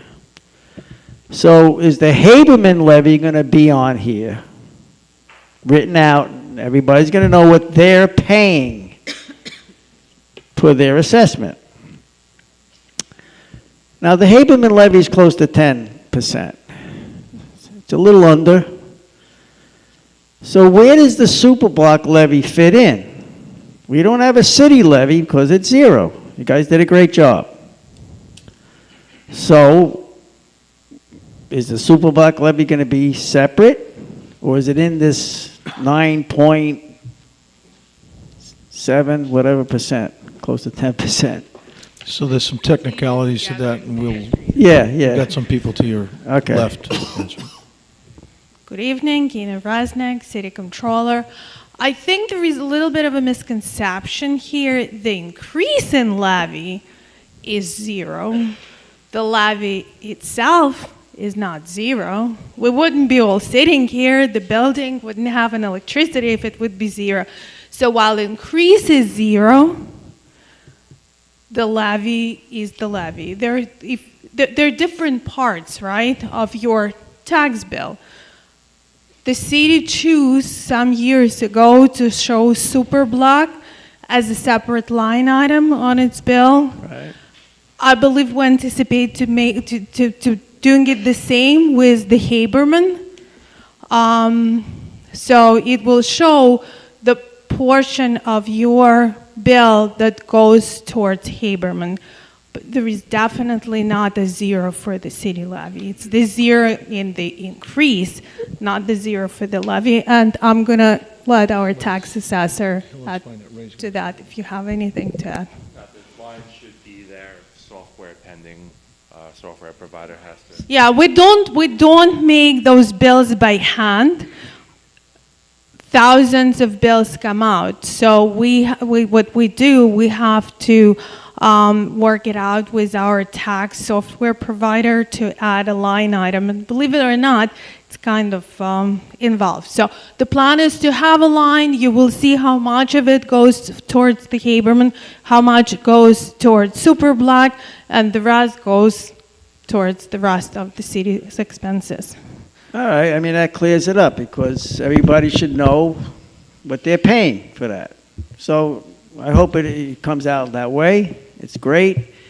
And by the way, I'm going to keep up on the what's going on with the firefighters, the negotiating. Is it still going on? Is there an end to it right now? Or can you just, maybe... Just to touch on that for you, Mr. Paganini, there's been very, very, very active negotiations that have been going on last week and this week. it is not stopped at all. All right, thank you. That's all I want to know. I just want updates on, the tax bill and what's going on with the, negotiations, which, all right, thank you. You're welcome. Have a good night. Have a You good too. night. Russell Blank.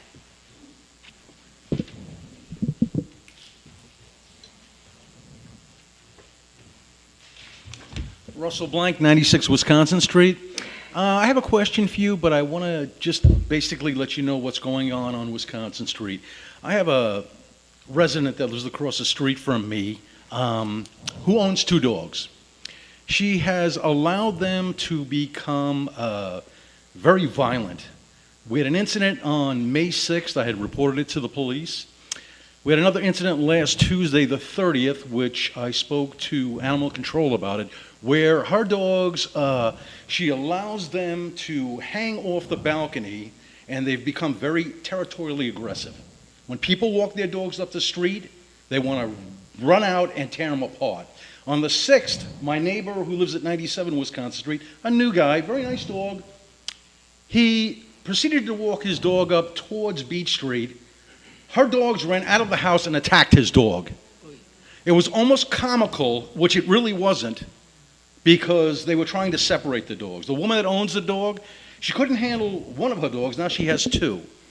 I spoke to the desk sergeant about that about an hour after that incident had happened. On the 30th, last Tuesday, once again, a woman came up the street with a golden retriever. I believe she lives on Wyoming, but I can't tell you for sure. Once again, the dogs unleashed, ran out into the street, and attacked that dog again. Basically, my question to you is this. People who are irresponsible, and I can speak for this because my mother and father had a grooming business for 30 years. My sister has one in Rockville Center for 30 years, and they worked for vets in the 60s. I walk dogs for my sister. I know a little bit about dogs, not too much, but I know when a dog is territorial aggressive. I have been asked by the police department and animal control to bring this to your attention because there's only so much they can do because of the fact that these 2 people who had their dogs attacked did not want to file a complaint. That's basically what I want to bring to you about that. So I'm just taking down some notes. I'll follow up with animal control and certainly put it, and our police officers as well.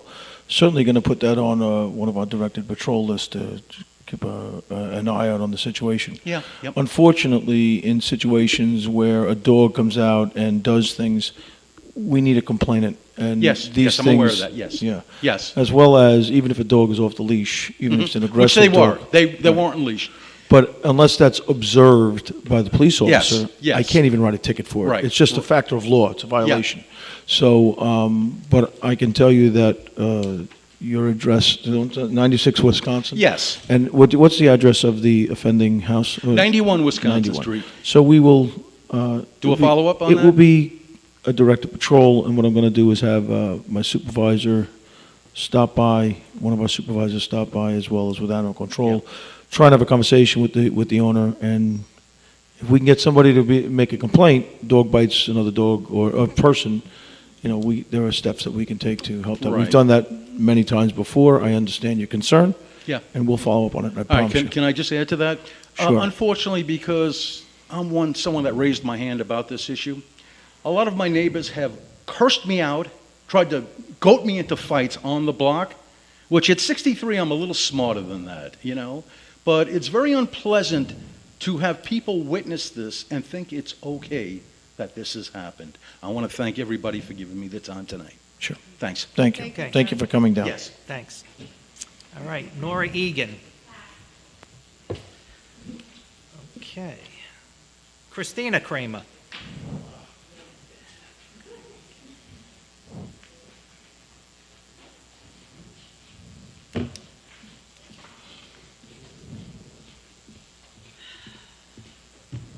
Hello again. Christina Kramer, 361 East Broadway. First of all, Ms. Tresden, my apologies. I don't know if you got a free house. I don't even know if you got free construction. I don't know any of that. But I do know that you are friendly with the Gusslers. I've seen you in pictures. I've seen you in bars. But I shouldn't have said what I said, so I'm gonna apologize for that. I still feel that you should have recused yourself, but what I said was inappropriate, so I'm sorry. Mr. Walsh, I just want to go on record and say that what happened last week with this CCE meeting was kind of appalling as a resident here. You invited people here who were compromised, who are taking donations from Equinor and lobbying partners. They came here and they spoke for over an hour. We didn't have enough of a Q&A. When we asked a question, they interrupted us. They corrected us with misinformation. They corrected my husband, and he was right in what he was saying. The whale expert said he was no expert at sonar, but yet he was supposed to be here as an expert. So, you know, I'm just so, we're all just terrified about what's happening to this community. And we feel like we were treated like children. Be quiet, be controlled, you know, we are only here every single week now because we don't want this in our community. So please hear us. And I just want to ask again, you're all educating yourself over these 3 weeks. Mr. Lester, are you supporting or opposing the turbines? Just quickly, a yes or no if you could. The turbines? The Equinor project, Empire 1 and Empire 2. There's a difference between the project itself. Right now, no. Right now, no. Ms. Posterelli? And I don't have enough information. But don't get me wrong. I think wind is a great way to generate power. Running a line through town, I question that. So you're for wind, just not the cables? I'm what? You're for wind, just not the cables? I'm for wind. Right now, I'm not for the cables. Ms. Posterelli? I am in the same camp as Mr. Lester. Yeah. Mr. Bendo? You and I discussed this the other night. I'm with you, nuclear, but go ahead. Well, yeah, we could talk for hours on that topic. But are you supporting the wind? I'm just trying to get, where can we get some support from locally? Well, so as we discussed the other night, I believe we need to move away from fossil. See, where you and I think some of the other council members different is, you are not a proponent, you don't believe climate change is happening. I happen to believe it is. There was a report released yesterday or the day before that said the CO2 levels in the atmosphere are the highest they have been in 4 million years. Now, I've seen other information. And thank you, because now you go to my point. That climate change is natural. You look at some good information and come to a conclusion that you're against it, okay? As we discussed the other night, there are other sources of information that have a different opinion than you. So, for example, on the electromagnetic fields, the National Cancer Institute says EMFs do not cause cancer. The World Health Organization says it. So the problem is, you've come to your conclusion, right? But we don't. We represent the whole city, okay? And you and I talked about my personal opinion, but we represent the whole city, so we have to look at all sides of the issue. By the way, I'm speaking for myself. I don't want to speak for the others. We have to look at all sides of the issue to make an informed decision. That decision may be your position. It may be. I'm sorry it may not be happening in the timely manner that you would like it to. Well, you keep telling us we're running out of time, so we're just trying to be... Well, I don't think we're running out of time. I mean, again, as you said, Tim said he remembers, I gave testimony to the Public Service Commission on this, so I stated what my personal opinion was. But we are trying to inform ourselves. Now, I get it. It may not be happening on your timeline. It's not my timeline. It's the timeline that the state has set forth that we're following with the Correct. Article 7. And before the state is ready to make that decision, we will have to come up with our position and then decide if we're fighting or support, whatever the case may be. Would you agree that we're doing the right thing by letting you know? I mean, what do we need? Do we need Well, 1,000 signatures? so here's the what do thing. we need to show you that it's the community at large that's in opposition? So I certainly admire the passion you and others have on this, but I'll give you a flip side to it. So you go online almost daily and tell everyone how much we all suck, because That's we not true. haven't come. That's not we true. haven't come to your conclusion as of yet. That's not true. You tell I refute that. That's not true. I don't do that. You put up Facebook posts telling people Specific do things. not vote for us.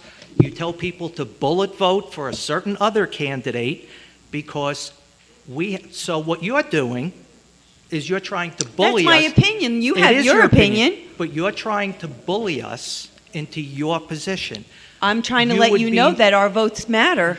They absolutely matter. What I'm saying is your case. I'm trying to let you know you're not hearing us, and we'll speak with our votes. You and I haven't. We hear you. Okay. Tim and I talked the other night. We're hearing each You other. have never responded Here's to the- anything on the Facebook or I don't go on emails. social media anymore. I stopped about a year and a half ago. But you saw that I wrote that statement about bullet voting, so you That's you because are my looking. wife tells me. But anyway, the point being, you can help us come to your position. Don't bully us to your position. If your children were getting bullied in school, how would you react? Exactly the way that I would last week when we were bullied as residents by this situation that happened here. Absolutely. There was inappropriate behavior on both sides. So it was just the passions were running high. But that being said, again, you could be a good source of information to lead us to your position if that's where we come. Mm-hmm. I would just recommend don't bully us into your position. Well, then let's put the bullying out of the situation. What do you need to know? Like, am I supposed to prove that the mammals are dying from sonar? Like, what is it that I can give to you to bring you around? See, again, petitions. What is it? So, again, I have to understand. Information you're going to give me is going to be specific to one point of view. That's fine, because again, there's information out there that is the exact opposite of your point of view. And then somehow we have to figure out, the truth is probably somewhere in the middle of that. So it's sorting through. You know, there was the whale in, Shinnecock, I think, that they just did in the Cropsey on. They found out basically they think it was a ship strike. Yep. That did it. Now, what caused the ship to hit it? But you see, but again, you immediately, the sonar must have drove it into the ship, know whatever the the case answer. may be. No, I don't know the answer. See, that's the point. I don't know the answer. Exactly, And so we are why not support a trying moratorium? If you don't know the answer, I don't know the answer, but whales and dolphins are Right. dying. Why not support a moratorium? So, the time's up. If you want to continue this when this is over, Thanks I'm for happy your to time. talk Have to a you good more. night. Pat Mullaney.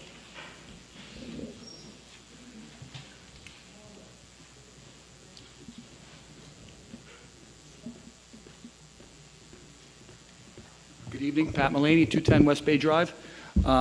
Actually, couldn't ask for better timing. Thank you for having me tonight. My question is this. Has the council considered, or would it be willing to consider, the Kramers make an excellent point regarding the turbines, right?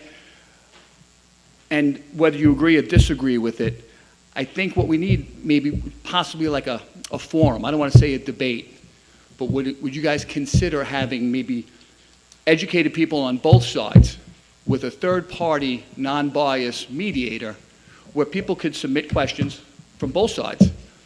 And then it wouldn't necessarily be an open stand-up questionnaire, but you would, again, each side would be able to refute what the other one says. Because right now what's happening is I'll read everything that people post online, and it's good stuff. But then I'll go to an Equinor meeting, and they'll say something that's different. But now I personally have to go back over to the other side and read something myself, rather than the two sides being together with, like I said, a non-biased moderator. And therefore, they can kind of, again, I don't want to say debate, but talk it out, and where we, the residents now, can say, okay, we have the most information we're going to get, and therefore we can start making some, better informed decisions. So I don't know if it's something that you guys are even considering or have considered, or maybe it's just a bad idea. I actually think it's good. I actually had a conversation with a couple of people after the thing they had in here last week or whatever it was, week before, about doing precisely that. Yeah. Because I think it gives the opportunity for both sides to 100%. I think it's a great idea. I lay, think lay that- out their, it's an opportunity for both sides to lay out their best case.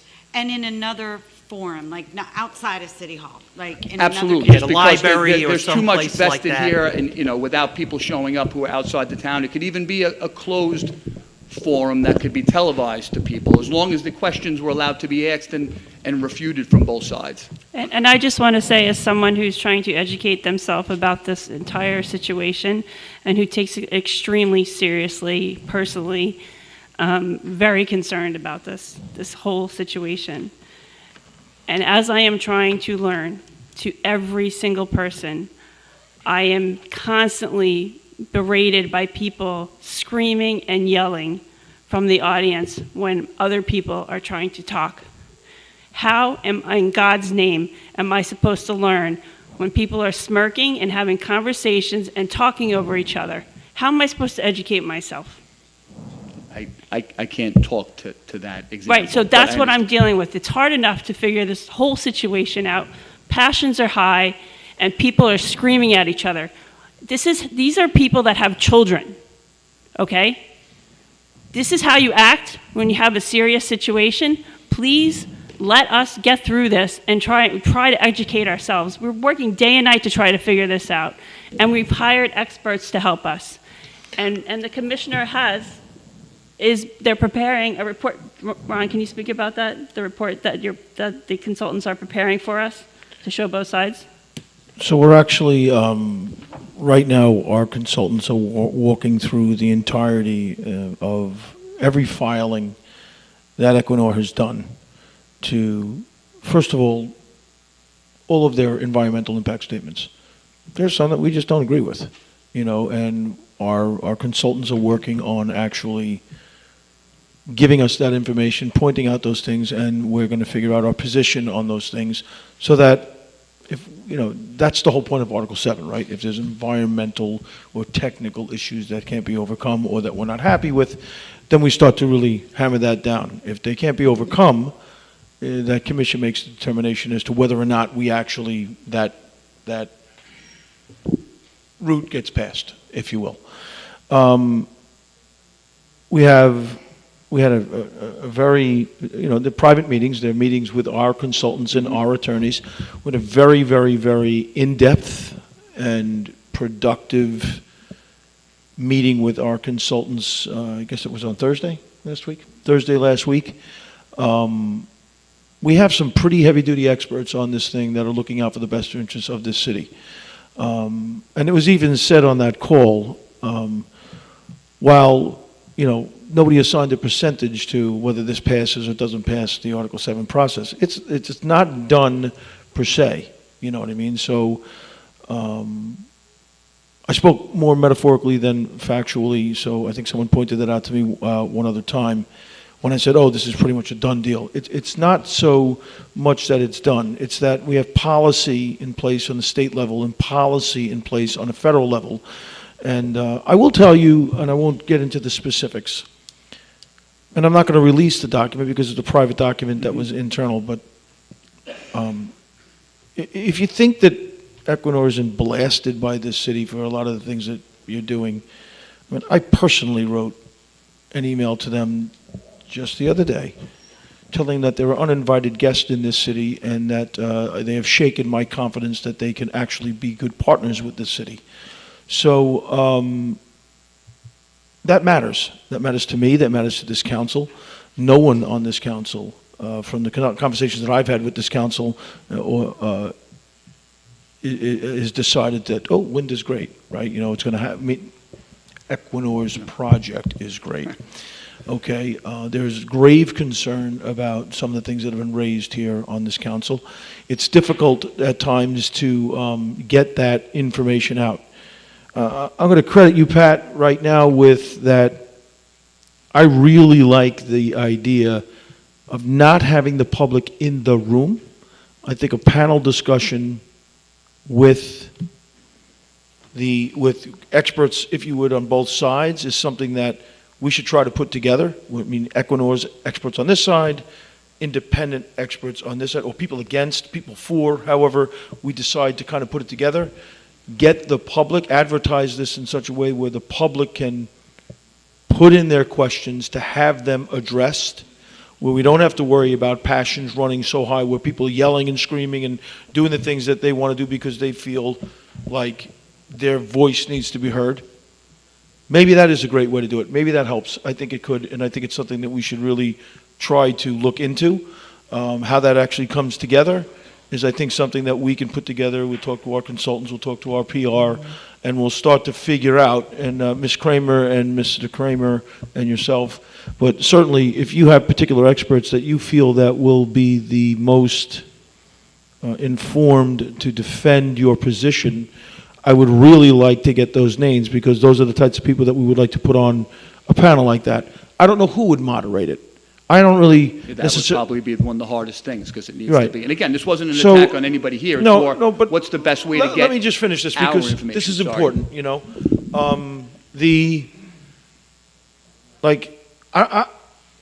I've said it before, I'll say it again. My position here in this city is whatever the policy decisions are of this council is what I do. Whoever's the council, they're my boss, right? There's 5 of them, 3 of them say to do something. So long as it's not illegal, immoral, or unethical, I'm going to do it, right? So I think we need to do some work on that concept to see if we can really conceptualize this into a reality. I don't know what that looks like. I think we're gonna take that away. So that's a very good suggestion, and hopefully it helps to satisfy both sides. But I do want to reiterate again that this council, I have yet to hear one of them say, "I'm for this. What are we doing?" No, absolutely. Not And one of them that has. wasn't the intention of the statement. It's more, it was just more of a, I can speak for myself. And again, for, Councilwoman McGinnis, I'm trying to find the information myself, but what happens is you go into these echo chamber rabbit holes, Right. and no one's talking to each other. Every And one then of what the happens is- every one of the people in this council has asked for us, meaning the city, to get independent experts to do a representation. I will tell you that my personal opinion, to answer something that you said, Ms. Kramer, and I think that you kind of echoed it yourself, I wasn't satisfied with the way the Citizens Campaign did their presentation the other night. I don't think that it came off well. I will say that I don't think it was helped by the shouting out and the disruption to the presentations. But nonetheless, I think that maybe this idea works, where so I think it's a very good idea. I think it's something we should investigate If further. only just for informational purposes, just so people can turn around and say, all right, we heard from both sides. Is it killing whales? Is it not killing whales? Is 2% of whales acceptable, or, whatever it may be. Again, I'm not going to claim to be an expert in any area. Right. I think, by the way, that's one of the most important issues for this city, is the environmental impact of our sea life. I think is one of the most important issues for this city, and I think it's something that we need to get much more informed on too. Thank you. Thank you. David Shokrian.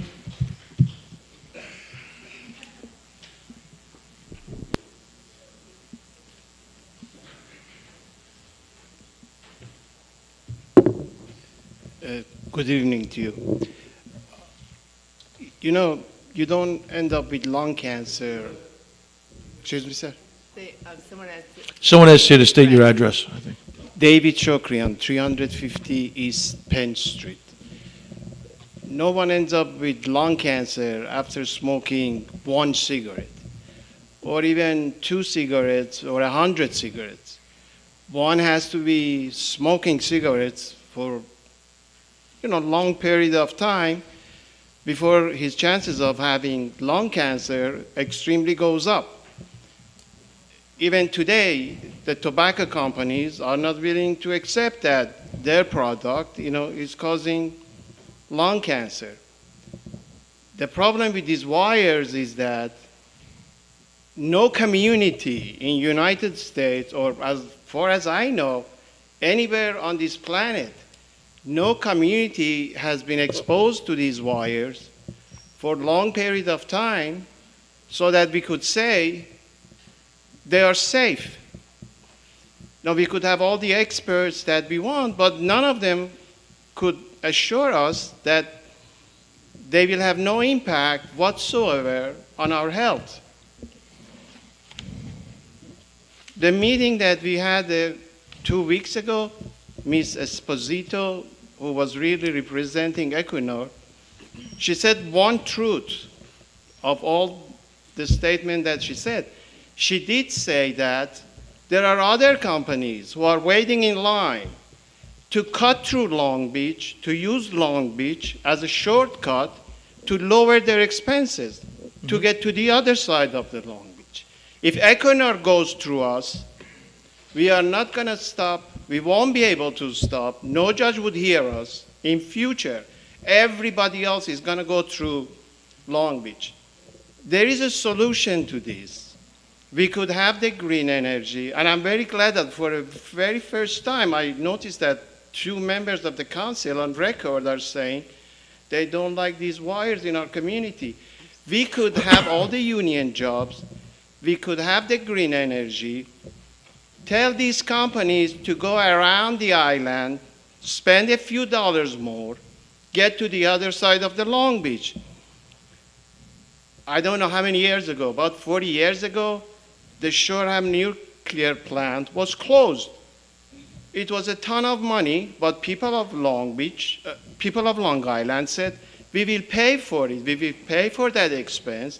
Let us pay a higher rate for electricity, but shut down the plant. We don't want that type of electricity because we're afraid if there is an accident, what could happen?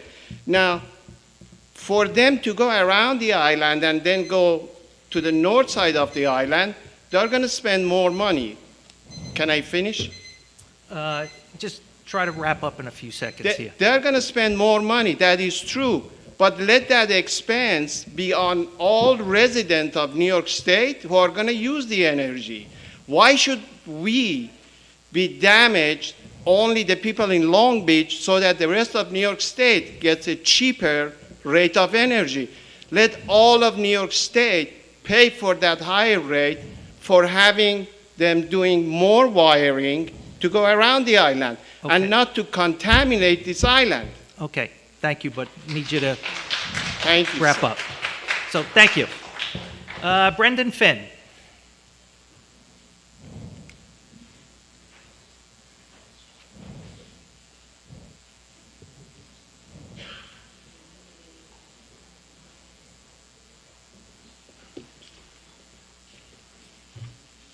Good evening, Brendan Finn, 114 Grand Boulevard. I see that you took number 16 off the docket today, the Administrative Adjudication Board for code violations, I guess VTLs as well. And I'm glad you took it off, but I'm sure you're going to put it back on. So let me say what I feel about this. And I hope a lot of people in Long Beach are aware of it as well. We don't need an administrative adjudication hearing board. It's unnecessary, it's redundant, and it's probably going to be expensive. It will cost a great deal of money to implement, and that's money that we obviously don't have, which we've been talking about for the last 2 months. It's redundant because it'll usurp and take away the authority of the judges that we elected that do this job already. And the city doesn't have to pay for that because the state does. But the administrative board won't be a judicial entity, will it? It'll be an administrative board.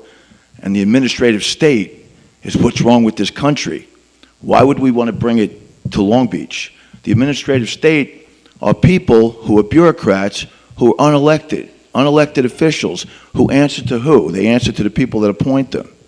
But the judges that we elect essentially answer to us, right? Because they have to run for re-election, and if we don't like the way they do their job, we don't vote for them again, we get a new judge.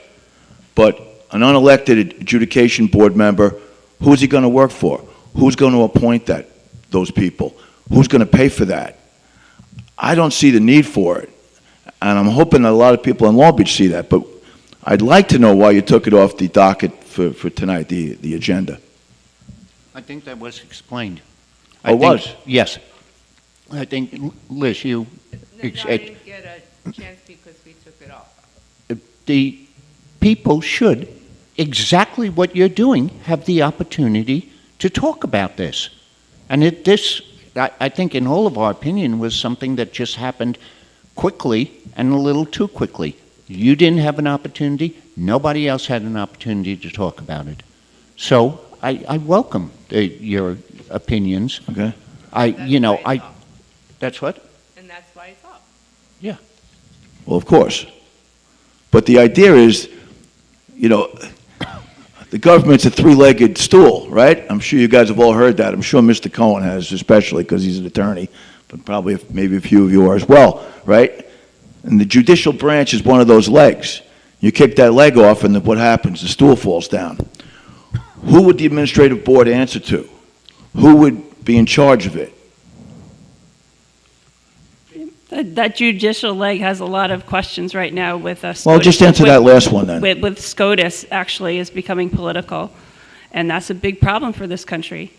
What's that? SCOTUS becoming political. So you made a point there that our three-legged stool is broken. Judges becoming political? But SCOTUS. That's the Supreme Court. Judges, you said, right? That's the Supreme Court of the United States. It's called SCOTUS. That's and there's a big issue now with how So it's they just became political this year, but in 1972 they weren't political? Now, come on, but that's not what I'm here to talk about. Who are these people? I didn't start it. Thank you. Good. But let's go back to this thing. Who would be in charge of this? Who would appoint these this bureau? It's not on the table to be discussed. We took it off. Yeah, but I want to talk about it anyway. Yeah, but we're going to get more information. Well, right, but I want to ask some questions. I'm sure it's in the formulation stage. If it was on the agenda, then I'm sure that you guys talked about it previously and had some ideas about it. Correct? Actually, it was taken off the agenda because we had questions about it and weren't prepared to talk about it or to vote on it because we have questions about it. So, I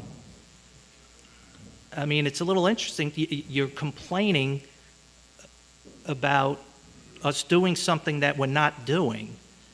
And then you make a statement that you are sure we're going to put it back on an agenda.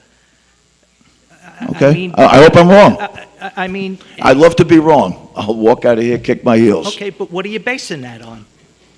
Well, I'm basing it on because this didn't just get hatched last week. I'm sure somebody's been thinking about it and talking about it. And I just want to say that we already have this working and we don't pay for it. And if we have to create this, we're going to have to pay for it. And then it's going to have to justify itself through what? Through quotas of summonses. And that will be using the police department or the special cops as revenue generators. And that's the worst thing you could do to a police department because then you create enmity between the people and the police because the police are out there looking to write summonses, write parking summonses, write moving summonses. And what happens? That alienates the people that they're trying to serve. And hence, we're not voting on it. Okay. So... All right. Thank you. All right. Mr. Hodge. James Hodge, 95 East Bowling Street, from, again, a little past Maple to Nevada, from the Bay to the ocean. Mr. Finn brought up a good question, and he's entitled, as a resident and a taxpayer, to ask those questions. And Roy so eloquently put it that, and others, that we didn't have enough discussion behind the scenes on this. And of course, how an agenda is made, the city manager puts things or requests for the agenda, and the president of the city council runs the city council. So, but I'm not sure of Mr. Cohen, which is the legal mind of Long Beach. I don't know if he got a chance to go through all of these things, and it was his presentation. And so as they were saying, this would be something that maybe we're trying to do this because these individuals that we're writing tickets to are not having to pay their tickets, so we're mad at the judges. So let's take it out of their hands and give more people tickets because we can generate enough revenue because they keep getting deals and they keep getting breaks, and we're tired of it. So we want to bring in more money. I'm thinking this is what the city is saying. But at the same time, that means that we probably will have to hire staff and do whatever, and then, like they were saying, really tell the officers, go after more people, get more tickets. We need more money because with us appointing this committee, we know that it will not be any breaks and less negotiations and more people will be paying. So if it was on the agenda, I'm not exactly sure how you decide what's on the agenda and not on the agenda, but the people spoke. And you saw it probably on Facebook, but you don't look at Facebook, so somebody told you. And you guys said, no, it's out there in the public, let's take it off the agenda. And you said it because you guys didn't have enough information. Anyhow, long story short, I just believe that, again, hear from the people and make sure this is not just a money generator and spending more money and having to make more money to pay their salaries. But and then, I just think, hear from the people and give it a hearing. Hear from the people. Also, animal control, I started there in 1989. That's a simple question. I can talk to you about it. Here's the Corporation Council. I got different policies passed for that situation. It's a dangerous dog type of situation, a dog attacking it. No one has to, there's a lot. I'll talk to you about it. Simple, all right? And I wish, that's one of the things I did for the city of Long Beach as the animal warden. But that's a simple, and it should be handled and addressed immediately. And also, I know that Patty Bone was saying that we had the meeting in the area of North Park. I just want to say that on the city's budget, North Park it was scaled down, and now it's scaled back. North Park really brings in a lot of the community development funds for low to moderate income families and areas. So I guess it expands over. So the houses that are like $1 million and more, I guess, is back in the scope. So I think you said it was a mistake, the boundary of North Park, or whether I don't know. If you have questions, why don't you talk to Patty since the time is up?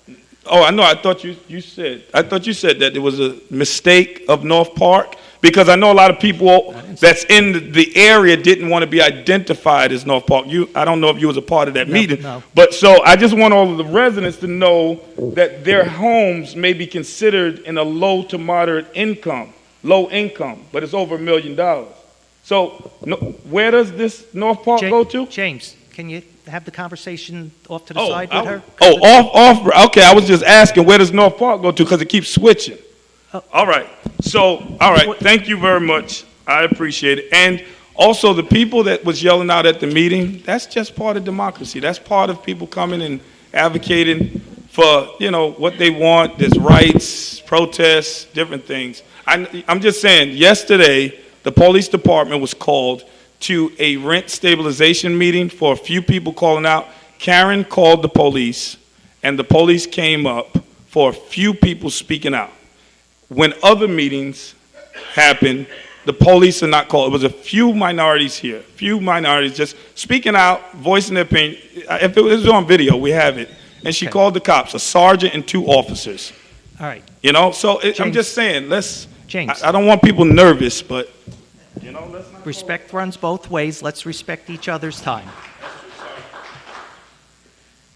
Kevin Martinson.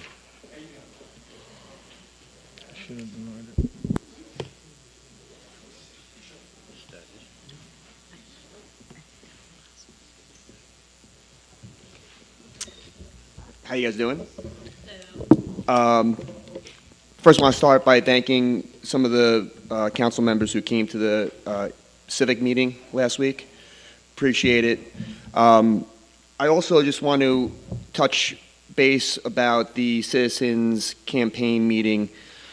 There was a real heated debate about EMFs, and as you know, where I stand is I'm very against this cable coming through Long Beach. I think a great point was made that once you open this up, it's going to keep, more is going to come through. It is a good point. In fact, they're making it big enough for other cables to come through. I got my family here in the back, and my daughter asked me at dinner today, would we have to move if that cable came through? And, that's something I would have to seriously think about, because my wife came up with a great article from the National Library of Medicine. It was a meta-analysis that was done, and she spoke to Mr. Kotz, who was with the Citizen Campaign. One thing that I want to make a point about is in the Herald, there was an article written, and it really missed the point of that whole debate. And one of the main point that, and I don't know if everybody heard it, because it was a heated debate here, and there were people yelling, so it was hard to hear people at times. But during that debate, Mr. Kotz made the point that this article was a P2, which means that possible carcinogenic. It's possible carcinogenic. It was a meta-analysis that was done that showed a twofold increase in childhood leukemia. That P2 was based on the study, which was we all know how, I don't know if many of you know how they measure the EMFs, but it's measured in milliaugusts. So the milliaugusts that was in that article was at 0.3 milliaugusts. 0.3 milliaugusts, twofold increase in childhood leukemia. What people missed, and what the article in the Herald missed, I don't know if the Herald's here today, I don't think they are they? They were. Okay, well, they're doing a poor job of reporting on this stuff.